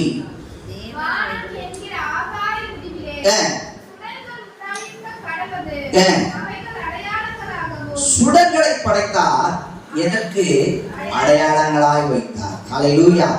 வானத்துல வைத்திருக்கிற அந்த சுடர்கள், பெரிய சுடர் சிறிய சுடர்கள் எல்லாம் எதுக்கு வச்சிருக்கிறாருன்னா அடையாளத்துக்கு கர்த்தர் என்ன செஞ்சிருக்கிறாரு, வைத்திருக்கிறார். இன்னொரு இடத்துல 9ஆம் அதிகாரத்துல நீங்க படிச்சு பார்த்தீங்கன்னா ஆதியாகமம் புஸ்தகம் 9ஆம் அதிகாரம் 12ஆவது வசனத்தை வாசிங்க.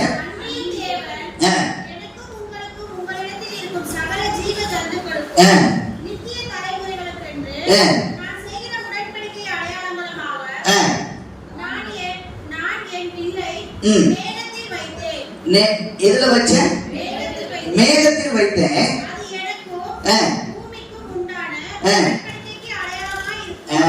அங்க சொல்றாரு, ஒரு அடையாளத்தை சொல்றாரு.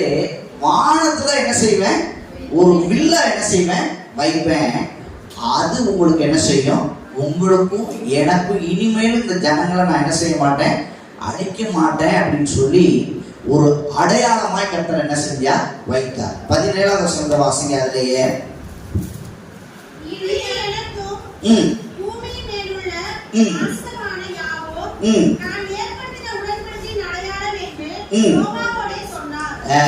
அப்ப இந்த 17ஆவது வசனத்துல சொல்லும்போது சொல்றாரு, வானத்துல ஒரு வில்ல வச்சது எதுக்குன்னா மனுஷனை நீ நான் என்ன செய்ய மாட்டேன், பூமியில அழிக்க மாட்டேன். ஏன்னா முன்னாடி ஒரு அழிவு வந்துச்சு. அவங்க ஜனங்களுடைய எல்லா காரியத்தின் நிமித்தமா அந்த பூமியில இருக்கிற எல்லா ஜனங்களையும் ஜலப்பிரளயத்தினால என்ன செஞ்சாரு, அழித்தார். அதனால இனிமேலும் நான் இந்த இப்படிப்பட்ட காரியத்தை நான் என்ன செய்ய மாட்டேன் அப்படின்றதுக்காக ஒரு உடன்படிக்கையா ஆண்டவர் என்ன செஞ்சாரு, வைத்து இதுவே உங்களுக்கு எப்படி இருக்கும், அடையாளமா இருக்கும் அப்படின்னு சொல்லி சொன்னார். அது எதுக்கு அப்படி ஆண்டவர் இன்னைக்கு அப்படிப்பட்ட சில காரியங்களை வைத்திருக்கிறாருன்னா, பாருங்க, ஒரு காக்கி ட்ரெஸ் போட்டிருக்காங்க அப்படின்னு சொன்னோம்னா அவங்கள நமக்கு தெரியும். ஒன்று அவங்க காவல்துறையா என்ன செய்யணும் இருக்கணும், அல்லது வேற இப்ப கண்டக்டரு டிரைவரு இந்த மாதிரி என்ன செய்யறாங்க, அவங்க காக்கி ட்ரெஸ் போட்டிருக்காங்க. அது மாதிரி வெள்ளை யூனிஃபார்ம் வெள்ளை ட்ரெஸ் போட்டிருக்காங்க அப்படின்னா அவங்க டாக்டரு நர்ஸ் அப்படின்னு என்ன செஞ்சுக்கலாம், நம்ம ஒவ்வொரு அவங்க ட்ரெஸ்ஸை வச்சு என்ன செஞ்சுக்கலாம், நம்ம அடையாளத்தை என்ன செஞ்சுக்கலாம், அவங்க கண்டுபிடித்துக் கொள்ளலாம்.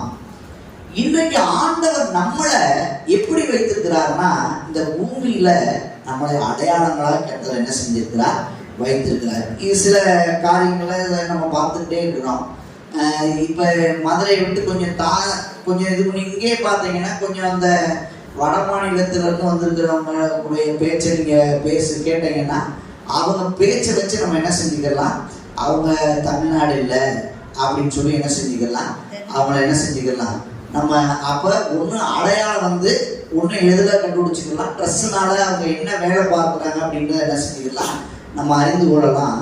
இன்னொன்னு அவங்க பேச்சுனால என்ன செஞ்சிடலாம், அவங்கள என்ன செய்யலாம், அவங்க தமிழ்நாடு இல்லை அப்படின்னு சொல்லி நம்ம என்ன செஞ்சிடலாம், நம்ம அறிந்து கொள்ளலாம். 3வது காரியம், நம்முடைய செயல்பாடுகள்னால நம்ம என்ன செஞ்சுக்கலாம், என்ன செய்யலாம், நம்ம அறிந்து கொள்ளலாம். இப்போ ஒருத்தர் வராரு, அவங்க கொஞ்சம் நீட்டாக ட்ரெஸ் பண்ணியிருக்காங்க, நல்லா இங்கிலீஷ் பேசுகிறாங்க, அல்லது ஏதோ ஒரு காரியத்தில் அவங்க பதவியில் இருக்காங்க அப்படின்னு சொன்னோம்னா அவங்கள குறித்து நம்ம அறிந்து கொள்ளலாம். இவங்க இந்த வேலைக்கு என்ன செஞ்சுருக்கிறாங்க, இந்த காரியத்தினால என்ன செஞ்சுருக்கிறாங்க இருக்காங்க அப்படின்னு சொல்லி அவங்கள நம்ம என்ன செய்யலாம், அடையாளம் கண்டு கொள்ளலாம். நம்ம என்ன செய்யலாம், அது மாதிரி நம்ம இருக்கிற இடத்துல அன்னைக்கு நீங்க பார்த்தீங்கன்னா அந்த மத்தேயு சுவிசேஷத்துல 26ஆம் அதிகாரம் 21வது வசனம் 22வது வசனத்துல போட்டிருக்கு, அவங்க அந்த இயேசுவை பிடித்து கொண்டு வந்து அவங்கள எப்படி என்ன செய்யலாம், அவரை எப்படி ஏதாவது ஒரு சாட்சி இருந்தா தானே அவரை வந்து நம்ம சிலுவையில் அறைய முடியும் அப்படின்னு யோசிச்சு கொண்டு இருக்கிறப்ப அந்த பேருகிட்ட வந்து கேட்குறாங்க, நீயும் அவர் கூட இருந்தவர் தானே அப்படின்னு சொல்லி கேட்குறாங்க. அப்போ அவர் சொல்றாரு, இல்லை நான் அவர் கூட என்ன செய்யலை, நான் அவங்கள என்ன செய்யலை, நான் அறியலை அப்படின்னு. இன்னொரு நிறைய இடங்கள்ல நீங்க பார்த்தீங்கன்னா சொல்றாங்க, நீ உன்னுடைய பேச்சு அவர் கூட இருந்த மாதிரி என்ன செய்யுது, வெளிப்படுத்துகிறது அப்படின்னா. அப்ப அந்த 3 வருஷ காலம் கூட இருந்தப்ப சிலர் பார்த்தீங்கன்னா பேசுறதே தெரியும். இப்ப இந்த திருநெல்வேலி இந்த மாதிரி கொஞ்சம் சென்னை இப்படி பேசுறவங்க பார்த்தீங்கன்னா அவங்க நம்ம மதுரைக்காரங்க பேச்சு வேற மாதிரி இருக்கும். அந்த திருநெல்வேலி கோயம்புத்தூர் இந்த மாதிரி பேசுறவங்கள பார்த்தீங்கன்னா கொஞ்சம் அதுல என்ன இருக்கு, வித்தியாசம் இருக்கிற மாதிரி அந்த நாட்கள்ல பேச வச்சு அவங்க கண்டுபிடிச்சாங்க, நீ கலிலேயன் தானே, இயேசு கூட இருந்தவர் தானே அப்படின்னு சொல்லி பேசியிருக்கிறாங்க. அவர் வந்து சொல்லவும் இல்லை, மறுதளிக்கவும் இல்லை. அவர் சொல்றாரு, அவர் சத்தியம் பண்ணவும் சபிக்கவும் என்ன செஞ்சாரா தொடங்கினா, நான் அவங்களை அறியேன் அப்படின்னு சொல்றாரு. ஆனா அந்த மனுஷனை எது காட்டி கொடுத்தது அப்படின்னு சொன்னோம்னா, அவருடைய பேச்சு என்ன செஞ்சது. அவர் வந்து சொல்லல. இப்ப நம்மளாம் சொல்றோம்ல, நாங்க இயேசு கூடயே வாழ்றோம் சொல்றோமா, சொல்லலையா? இயேசு எங்களை விட்டு என்ன செய்ய மாட்டாரு, போவே மாட்டாரு அப்படின்றோம். அவர் சொல்றாரு, இயேசுன்னா யாருன்னு எனக்கு என்ன செய்யாது, இயேசு என் கூட இருக்காருன்னு சொன்னாரு. நம்ம என்ன சொல்றோம், இப்ப நம்ம அவங்கள்ட்ட எல்லாம் ஒரு கேள்வி கேட்கிறேன், இயேசு யார் கூட இருக்காரு, என் கூட இருக்கிறார் அப்படின்னு நம்ம சொல்றோம். ஆனா அவர் சொன்னாரா, அவர் என்ன சொன்னாரு, நான் என்ன செய்யல, அவர் யாருன்னு எனக்கு என்ன செய்யாது, தெரியாது அப்படின்றாரு. ஆனா அந்த அம்மா சொல்லுது, யாரு, அவர் அந்த பேச்சை பார்த்து அந்த அம்மா சொல்லுது, ஒருவன். எத்தனாவது வசனம் சொல்லுங்க, 73வது வசனத்துல 26 73 சொல்லுது. அப்ப பேச்சு நம்மளை யாருன்னு என்ன செய்யுது, அடையாளப்படுத்துது. அல்லேலூயா. நம்ம யார் கூட இருக்கிறோம், நம்ம யாரோட பழகுறோம், நம்முடைய பேச்சு இன்னார்னு சொல்லி என்ன செய்யுது. நான் சொல்றது விளங்குதா? நம்ம என்ன சொல்றோம், இயேசு என கூட என்ன செய்யறாரு, நான் எங்க போனாலும் ஏசப்பா என் கூட என்ன செய்யறாரு, வர்றாரு அப்படின்னு சொல்றோம். நம்ம பேச்சு இயேசுவை வெளிப்படுத்துதா? அல்லேலூயா. நான் கேட்கிற கேள்வி உங்களுக்கு புரியுதா? அல்லேலூயா. அவர் பேர் சொல்றாரு, இயேசுவை நான் என்ன செய்யல, அவரை நான் எனக்கு தெரியாதியா, சத்தியம் கூட என்ன செஞ்சிட்டாரு, சொல்லிட்டாரு. ஆனா அந்த அம்மா சொல்லுது, இல்லையா, நீ உன் பேச்சு என்ன செய்யுது, வெளிப்படுத்துது. ஆனா நம்ம என்ன சொல்றோம், நான் அப்படியே மாத்தி சொல்றோம். நம்ம பேச்சு இயேசு கூட இந்த மாதிரி காட்டுதா? அல்லேலூயா. எல்லாருக்குமே என்னது, ஒரு கேள்விதான் இது. பதில் வந்து யார்கிட்ட இருக்கு, பதில் பாஸ்டர் இருக்கு, உங்கள்கிட்ட இருக்கு. அல்லேலூயா.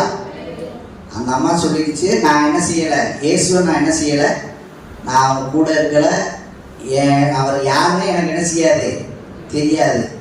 ஆனால் நம்ம என்ன சொல்கிறோம், அப்படியே என்ன சொல்கிறோம், இயேசு என்னை என்ன செய்யறாரு, வழி நடத்துகிறார். இந்த வருஷம் முழுக்க 12 மாதம் என்னை என்ன செஞ்சிருக்கிறாரு, என்னை நடத்துகிறார், எனக்கு உதவி செய்கிறார், என்னை காப்பாற்றுகிறார், என்னை போஷிக்கிறார் சொல்கிறோம்.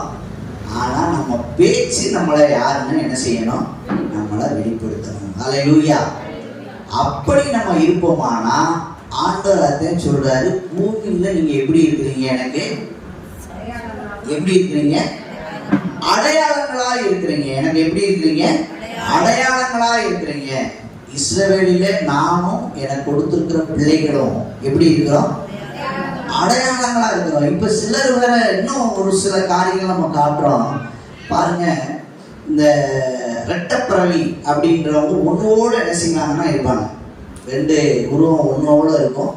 அவங்களாம் பார்த்தீங்கன்னா நீங்கள் யாரை பார்த்தாலும் அவங்கள வந்து இவங்களா அவங்களா அப்படின்னு நமக்கு என்ன செய்யாது, வித்தியாசம் தெரியாது. அப்போ ஒன்றோட அவங்களுடைய நான் என்ன காட்டி கொடுத்தேன், பேச்சு எப்படி இருக்கு, ஏசு யாருன்னு என்ன செய்யணும், நம்ம காட்டி கொடுக்கணும். 2வது உருவத்தில், இப்போ சிஸ்டர் கோச்சுக்கிறாங்க, நல்ல காரியம் தான். இப்போ சிஸ்டர் வந்து அவங்களுடைய எழுத பார்த்துருக்கீங்களா? அதெல்லாம் எங்க பாஸ்டர் நாங்கள் கவனிக்கிறோம். அவங்க ஆமென் போடுறதே அவங்க என்ன செஞ்சிடறாங்க அப்படின்னு இல்லை, அவங்க இடது கை பழக்கம் உடையவர்கள். அல்லேலூயா. இது வந்து எல்லாரும் நம்ம இடது கையில் யாராவது எழுத முடியுமா? அவங்களுக்கு இடது கையில் என்ன இருக்கு, ஒரு பழக்கம் இருக்கு.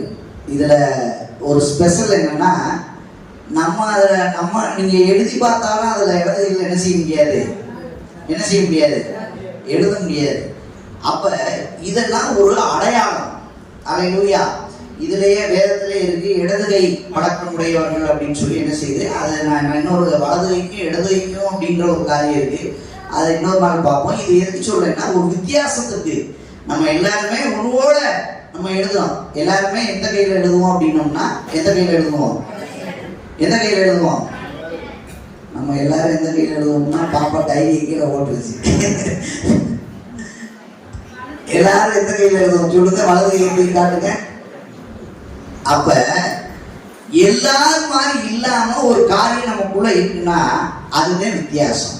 அல்லேலூயா. நம்ம அதைத்தான் ஆண்டவர் சொல்றாரு, எல்லாரும் செய்யற மாதிரி நீங்க என்ன செய்யாதீங்க. நம்ம என்ன செய்யறோம்னா, உலகத்துல இருக்கிறோம், நம்ம உலகத்தோட என்ன செய்யணும், அவங்களோட கொஞ்சம் இணைஞ்சு போனா தான். அப்படி இல்லை, உலகத்தோட ஒத்து போற வேண்டிய காரியம் அல்ல. நம்ம தேவனுடைய பிள்ளைகள், நம்ம ஆண்டவருக்கு என்று பிரித்தெடுக்கப்பட்டவர்கள். அல்லேலூயா. அவங்கள மாதிரியே நம்மளும் இருந்தோம்னா நமக்கும் அவங்களுக்கும் என்ன இருக்கு, ஆண்டவர் சொல்றாரு, தேவனை அறிந்தவங்களுக்கும் அறியாதவங்களுக்கும் என்ன இருக்கு, ஒரு வித்தியாசம் இருக்கு. என்ன இருக்கு சொல்லுங்க, ஒரு வித்தியாசம் இருக்கு. அப்ப ஃபர்ஸ்ட் நம்முடைய பேச்சு, உடைகள் நம்மளை என்ன செய்யுது. சிலரை நான் வந்து பார்க்குறேன், இப்போ இந்த சினிமா நடிகைகள் இன்னைக்கு சினிமா மூலம் தான் இன்னைக்கு என்ன செஞ்சுக்கிட்டு இருக்குன்னா, இன்னைக்கு இந்த இப்படிப்பட்ட காரியங்கள் உலகத்தில் பரவி கொண்டு இருக்கு. நம்ம ட்ரெஸ்ஸு நம்மளை என்ன செய்யணும், நம்ம ட்ரெஸ்ஸு நம்ம தேவனுடைய பிள்ளைகள் அப்படின்னு சொல்லி என்ன செய்யணும்னா அடையாளம் காண்பிக்கணும். சொல்லுங்க, நம்முடைய பேச்சு நம்மளை என்ன செய்யணும், அடையாளம் காட்டணும். 2வது நம்முடைய நடவடிக்கைகள், நம்ம செய்கிற காரியங்கள், கிரியைகள் நம்மளை என்ன செய்யணும், ஆண்டவருடைய பிள்ளைகளா நம்மளை என்ன செய்யணும், அடையாளம் காண்பிக்கணும். இன்றைக்கு 3வது நம்முடைய ட்ரெஸ் நமக்கு என்ன இருக்கணும், ஒரு அடையாளமா. நம்ம எப்படினாலும் உடுத்துவேன், எப்படினாலும் இருப்பேன் அப்படின்றதுல நமக்கு ஆண்டவர் ஒரு தகுதியான வஸ்திரத்தை ஆண்டவர் என்ன செஞ்சிருக்கிறாரு, வைத்திருக்கிறார். அல்லேலூயா. பாருங்க, இன்னைக்கு சினிமாக்காரவங்கெல்லாம் வெட்டுறாங்க, முடி வெட்டுறாங்க. இந்த பசங்களை எல்லாம் பார்க்குறேன். நேற்று ஒரு ஐயா ஆஸ்திரேலியாவில் வந்து எனக்கு பேசுகிறார். அவர் சொல்கிறாரு, நான் பாஸ் பையன் நினச்சிட்டேன், இப்போ உள்ள டெண்டன்சி மாதிரி நீங்கள் ஒட்ட வெட்டுறீங்க அப்படின்னாரு. இப்போ இருக்க பசங்க என்ன மாதிரியா வெட்டிக்கிட்டு இருக்காங்க. அவர் எந்த உலகத்தில் இருந்து பார்க்குறாரு, எப்படி பார்க்குறாருன்னு எனக்கு தெரியல, அது வேற. இது எதுக்கு சொல்கிறேன் அப்படின்னு சொன்னோம்னா, இன்னைக்கு இருக்கிற பசங்க இப்படிப்பட்ட காரியத்தில் எப்படி இருக்கிறாங்கன்னா மாடலாக இருக்கிறாங்க. எப்படி இருக்கிறாங்க, இயேசு மாதிரி அன்னைக்கு தாடி வளர்த்த மாதிரி தாடியை வளர்த்து, முடிய நீளமாக வளர்த்து, இன்னைக்கு சலுகை கிடைக்காததுக்கு வேலையே கிடையாது.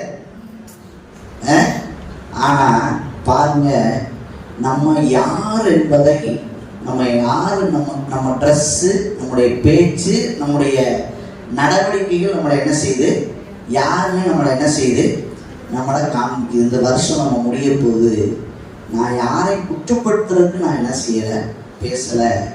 நம்ம எங்கே இருந்தாலும் தேவனுடைய பிள்ளைகளாக என்ன செய்யணும், நம்ம இருக்கணும்.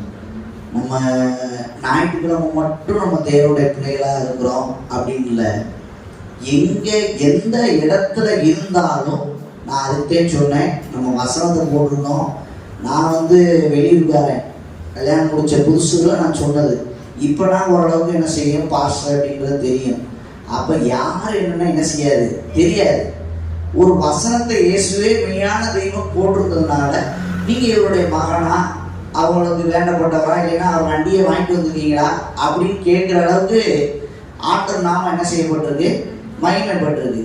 அப்போ நம்ம எந்த இடத்துல இருந்தாலும் நம்மளை என்ன செய்யறாங்கன்னா கவனிக்கிறாங்க. சொல்லுங்க, பக்கத்தில் இருக்க கையை பிடிச்சி சொல்லுங்க. நம்ம எந்த இடத்துல என்ன செஞ்சாலும் நம்மளை என்ன செய்யறாங்கன்னா நம்மளை என்ன செய்யறாங்க கவனிக்கிறாங்க. அப்போ நம்ம ஞாயிற்றுக்கிழமை மட்டும் நாங்கள் வந்து அப்படின்னு இல்லை, எல்லா நாளும் நம்ம அடையாளங்களாக இருக்கணும். ஹல்லேலூயா. நம்ம படிக்கிறோம், வேலை பார்க்குறோம், பிஸ்னஸ் பண்ணுறோம், ஏதோ ஒரு காரியத்தை நம்ம என்ன செஞ்சுருக்கோம். சும்மா யாருமே என்ன செய்யலை இல்லை. நம்ம ஒவ்வொருத்தரும் நம்ம வைத்து ஆண்டவர் ஒவ்வொரு இடத்துல நம்மளை என்ன செஞ்சிருக்கிறாரு, நம்ம அடையாளமாக கர்த்தர் நம்மளை என்ன செஞ்சிருக்கிறாரு, வைத்திருக்கிறாரு. ஏதோ நம்ம வீட்டுக்கு முன்னாடி நட்சத்திரத்தை போட்டு இயேசு எங்கள் உள்ளத்தில் இருக்கிறாரு, எங்கள் வீட்டில் இருக்கிறாரு அப்படின்னு காண்பிப்பது நாட்கள். ஆனால் அதை விட நம்ம வந்து எப்படி இருக்கணும், அடையாளங்களாக இருக்கணும். ஹல்லேலூயா. இன்னொரு காரியம், நம்ம எதை செய்கிறோமோ அதை நம்ம பிள்ளைகள் என்ன செய்வாங்க. நம்ம அதாவது நீங்க வந்து பிள்ளைகளை இப்படி சரியா போ அப்படின்னு சொல்வதற்கு முன்னாடி நம்மளை என்ன செய்யணும், வேற மிஸ்டேக் வந்து வேற எங்கேயும் இல்லை. நீங்க பிள்ளைங்க நீ சரியாக சொல்ல வேண்டிய அவசியம் இல்லை. நீங்க சரியாயிட்டீங்கன்னா பிள்ளைகள் என்ன செஞ்சிருவாங்க. ஏன்னா அதிக நேரம் பார்க்கறது பிள்ளைகள் நம்மளை தான் என்ன செய்யறாங்க, பார்க்குறாங்க. செல்போன் பயன்படுத்துறதா இருக்கட்டும், போன் பேசுறதா இருக்கட்டும், நம்ம சபையிலேருந்து எந்திரிச்சு போகிறதா இருக்கட்டும், எதா இருந்தாலும் சரி, அதை யார் பார்க்குறாங்கன்னா மற்றவங்க கவனிக்கிறாங்களோ கவனிக்கலையோ நம்ம பிள்ளைகள் நம்மளை என்ன செய்கிறாங்க கவனிக்கிறாங்க. அப்போ நம்ம அதுதான் சொல்லியிருக்கு அந்த ஏசாயா 8:18 நானும் எனக்கு கொடுத்துருக்கிற பிள்ளைகளும் இஸ்ரவேலில எப்படி இருக்கிறோம் அடையாளங்களா இருக்கிறோம். இப்ப நம்ம உதாரணத்துக்கு சிஸ்டரே முதல்ல சொல்லிட்டாங்க, நம்ம போன் வந்து அடிக்கூட வெளியே போறோம் அப்படின்னோம்னா நம்மளை குறிச்சு நம்ம சொல்ல வேண்டியதில்லை, நம்மளை குறிச்சு இன்னொருத்தவங்கிட்ட சொல்லுவாங்க. இந்த ஓயாம எந்திரிச்சு வெளியே போய் போன் பேசிட்டு வருவாங்கல்ல அந்த சிஸ்டர், இல்லைன்னா எப்பயுமே முக்காடு போட்டிருப்பாங்கல்ல அந்த சிஸ்டர், எப்பயுமே ஜெபம் பண்ணணும் அப்படின்னு சொன்னா ஒரு உடனே அவங்கதான் என்ன செய்வாங்க. இதெல்லாம் என்னது, அடையாளம். நம்ம எந்த அடையாளத்துல இருக்கிறோம், நான் சொல்ல புரியுதா? இப்போ ஒரு வசனத்தை வாசிங்க அப்படின்னு சொன்ன உடனே டக்குன்னு ஒருத்தவங்க வாசிக்கிறாங்க. நான் சொல்ல புரியுதா? அப்ப நம்ம எந்த இடத்துல என்ன செய்யறோமோ அது நமக்கு அடையாளமா என்ன செய்யுது மாறுது. அதுக்கு ஆண்டவர் சொல்றாரு, இந்த பூமியில நானும் எனக்கு கொடுத்திருக்கிற பிள்ளைகளும் எப்படி இருக்கிறோம் அடையாளங்களா இருக்கிறோம். எப்படி இருக்கிறோம் சொல்லுங்க, அடையாளங்களும். அடுத்து அதை போட்டுட்டு அற்புதங்களா இருக்கிறோம். அற்புதம் ஆண்டவர் எப்படி செய்வார்னா, இந்த அடையாளம் என்ற காரியம் நம்முடைய வாழ்க்கையில இருக்குமானா ஆண்டவர் அற்புதத்தை செய்கிற தேவன். அவர் அற்புதமா அதிசயமா இந்த பூமியில என்ன செஞ்சாரு, பிறந்தார். அப்படித்தானே? எல்லா காரியத்திலும் அவர் பிறந்ததுல இருந்து அதிசயம், அற்புதம். ஆனா நம்முடைய வாழ்க்கையில ஒரு செகண்ட், ஒரு இமைப்பொழுது பாருங்க, நம்ம அந்த ஊழியத்தை வந்து இப்போ முன்னாடி வண்டியா இருக்கட்டும், கருவில வண்டியா இருக்கட்டும், ஒரு அடையாளத்தை நம்ம கேட்கிறோம். ஆண்டவரே நீங்க கூட இருக்கிறீங்க அப்படின்றத என்ன செய்யணும், ஆண்டவரே ஒரு அடையாளம் வேணும். அன்னைக்கு அந்த காலத்துல எசேக்கியாவுடைய காரியத்துல பாருங்க, அந்த பாகையை 10 பாகை, அதாவது கெடிகாரம்னா முன்னாடி பாகை என்பது அந்த நேரத்தை காண்பிக்கிற காரியம். 10 மணி நேரம் முன்னாடி போகாம 10 மணி நேரம் என்ன செய்யணும், அந்த பாகை பின்னாடி வரணும். இதுல அதாவது எல்லாரும் போல நான் இருப்பேன் அப்படின்றது நம்ம அடையாளம் கிடையாது. எல்லாரும் போல நான் செய்வேன் அப்படின்றது என்னது இல்லை, ஒரு அடையாளம் அல்ல. கொஞ்சம் வித்தியாசமா இருக்கிறது ஆண்டவர் செய்கிற அடையாளம். ஹல்லேலூயா. உங்களையும் என்னையும் ஆண்டவர் ஏதோ நோக்கம் இல்லாம இந்த இடத்துல என்ன செய்ய மாட்டாரு, நம்மளை கொண்டு வர மாட்டார். ஏதோ ஒரு காரியம் நம்முடைய வாழ்க்கையில ஆண்டவர் என்ன செய்ய நினைக்கிறார். கடைசியா நான் சொல்லி முடிக்கிற காரியம் என்னன்னா, இதெல்லாம் இந்த அடையாளமா நம்ம எப்படி இருக்க முடியும், நம்ம ஆண்டவர் நம்மளை அதிசயமா எப்படி நடத்த முடியும்னா, அப்போஸ்தலர் நடவடிக்கைகள் 1ஆம் அதிகாரம் 8ஆம் வசனத்துக்கு பரிசுத்த ஆவி இடத்துல வரும் பொழுது நம்ம ஒருவேளை பலவீனமா, மற்றவங்களுக்கு இருக்கிற எல்லா பலவீனமாயி நமக்கு சுகருக்கு பிரஷருக்கு எல்லாம் இருக்கு அப்படின்னா, அந்த காரியத்தை ஆண்டவர் சொல்றாரு, உங்களுக்கு பலன் தருகிற தேவன். ஹல்லேலூயா. மற்றவங்க டாக்டரை போய் பார்க்கறாங்க, மற்றவங்க ஆஸ்பத்திரி போறாங்க, மற்றவங்க போற மாதிரி போவீங்க. ஆனா கர்த்தர் உங்களை பலப்படுத்துகிற தேவன். எப்ப நமக்கு அந்த சாட்சி வரும் அப்படின்னு சொன்னோம்னா, எப்ப ஆண்டவர் நம்மளை பலப்படுத்துகிறா, எப்ப நம்ம அந்த காரியத்தில் நம்ம நிற்க முடியும்னா, அவர் சொல்றாரு, பரிசுத்த ஆவி உங்களிடத்தில் வரும் பொழுது உங்களுக்கு என்ன உண்டாகும், பலன் உண்டாகும். ஹல்லேலூயா. எல்லா பெண்களை மாதிரி எனக்கு இயேசு கிறிஸ்து எல்லாரும் மாதிரி என்ன செய்யல, பிறக்கல. அவர் சொன்னாரு, பயப்படாதீங்க. எல்லா ஜனத்துக்கும் மிகுந்த சந்தோஷம் என்ன செஞ்சிச்சு, உண்டாயிற்று. எப்படி உண்டாயிற்று? அவங்க பயந்தாங்க, அந்த வார்த்தை எப்படிப்பட்ட காரியமோ. ஆனா ஆண்டவர் சொன்னாரு, பரிசுத்த ஆவி இடத்துல உண்டாகும் பொழுது நீ என்ன செய்வ, ஒரு காரியம் உனக்கு நடவிடும். அப்பொழுது நீ என்ன செய்வ, குழந்தை. அப்போ பரிசுத்த ஆவி நம்ம இடத்துல இருந்தாத்தான் நம்ம என்ன செய்ய முடியும்னா பலன் அடைய முடியும். இதுல எல்லாம் நம்ம ஏன் நிக்க முடியல, ஏன் ஒரு இடத்துல சாட்சியா இருக்க முடியல, ஏன் வாழ முடியல, நம்மளால எல்லாரும் போல ஏன் நம்மளும் ஓடிக்கொண்டு இருக்கிறோம், எல்லாரும் போல நம்மளும் பயப்படுறோம், எல்லாரும் போல நம்மளும் ஏன் வாழறோம்னா, பரிசுத்த ஆவி நம்ம இடத்துல என்ன செய்யல இல்ல. பாருங்க, பரிசுத்த ஆவி நீங்க பெற்றுக்கொண்டீங்கன்னா அதுல போட்டுருக்கு, எருசலேம்ல, யூதேயாவுல, சமாரியாவுல, பூமியின் கடைசி பரியந்தம் யாருக்கு சாட்சியா இருப்பீங்க, யாருக்கு சாட்சியா இருப்பீங்க?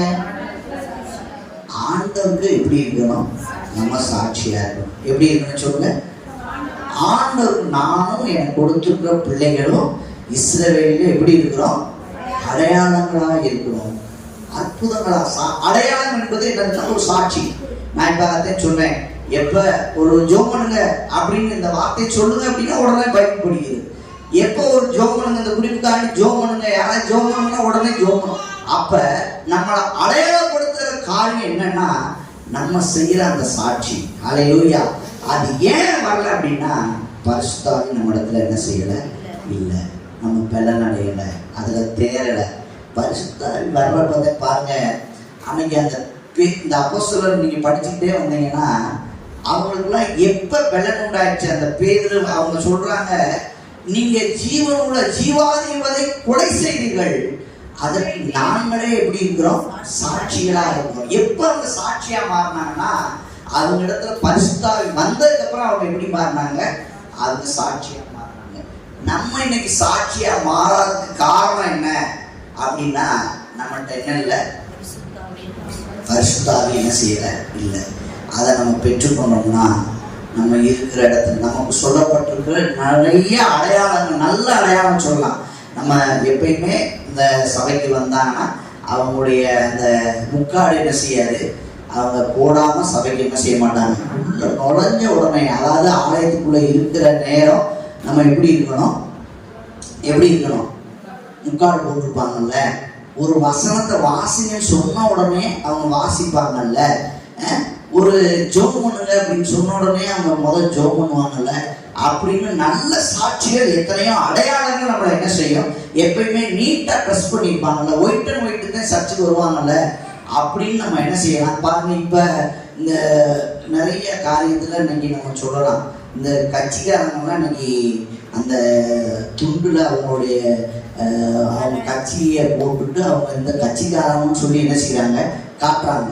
அதுக்கடுத்து அவங்க இந்த கட்சியை சேர்ந்தவங்க அப்படின்னு சொல்லிட்டு இப்போ படத்துல பூரா அந்த போட்டோவை வச்சுக்கிட்டு பாக்கெட்ல வச்சுட்டு நாங்கள் இந்த கட்சியை சேர்ந்தவங்க என்ன செய்யறாங்க. இதெல்லாம் அவங்களுக்கு அடையாளம். அவங்க எப்படி காட்டுறாங்கன்னு பாருங்க, அவங்க கட்சினால கலர்னால என்ன செய்யறாங்க, காட்டுறாங்க. இப்போ ட்ரெஸ் இப்போ வந்துருச்சு. இப்போ இந்த மகளிர் குழு ஒவ்வொரு குழு இருக்கு பார்த்தீங்கன்னா, இந்த குழுவில் இருக்கிறவங்கலாம் இப்போ என்ன செய்யறாங்கன்னா ஒரே மாதிரி ட்ரெஸ் போட்டு நாங்கள் இந்த குழுவை சேர்ந்தவங்க அப்படின்னு சொல்லி என்ன செய்யறாங்க காட்டுறாங்க. ஆனால் நம்மெல்லாம் யாருமே என்ன செய்யலாம், காட்ட முடியுமா, காட்ட முடியாதா? ஆனால் நம்ம எப்படின்னு காட்டுறோம், நம்ம யாருன்னு காட்டுறோம், எல்லாமே கேள்விக்குரிய.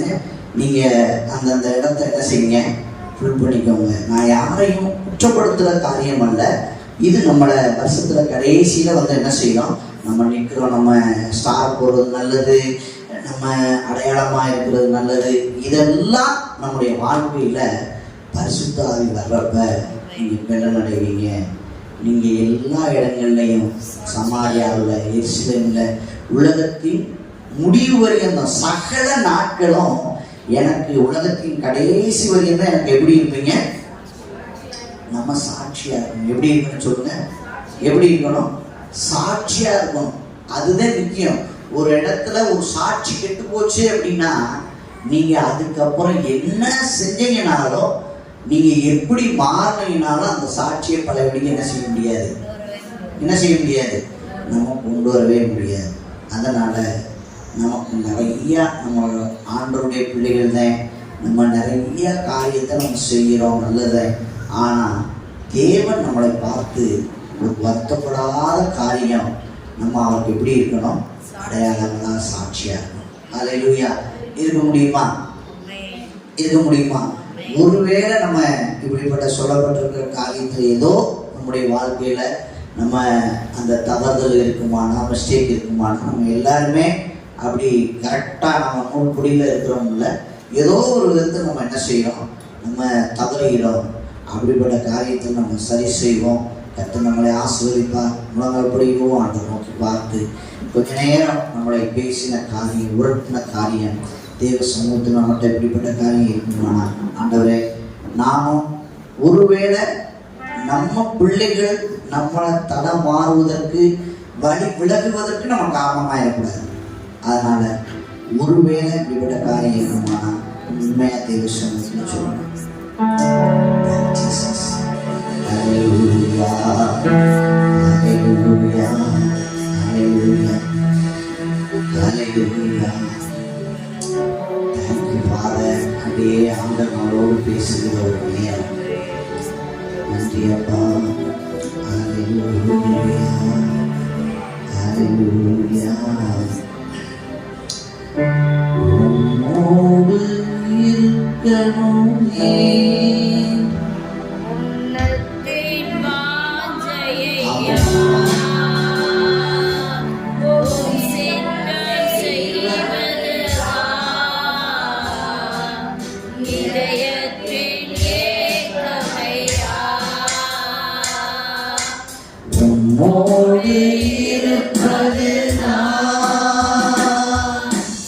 உள்ளத்தின் வாஞ்சையா, உம் சித்தம் செய்வதுதான் இதயத்தின் ஏக்கமையா.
உள்ளமே கர்த்தருடைய நாமத்தை ஸ்தோத்திரி. என் ஆத்துமாவே கர்த்தரை ஸ்தோத்திரி. கர்த்தர் செய்த சகல உபகாரங்களையும் மறவாதே.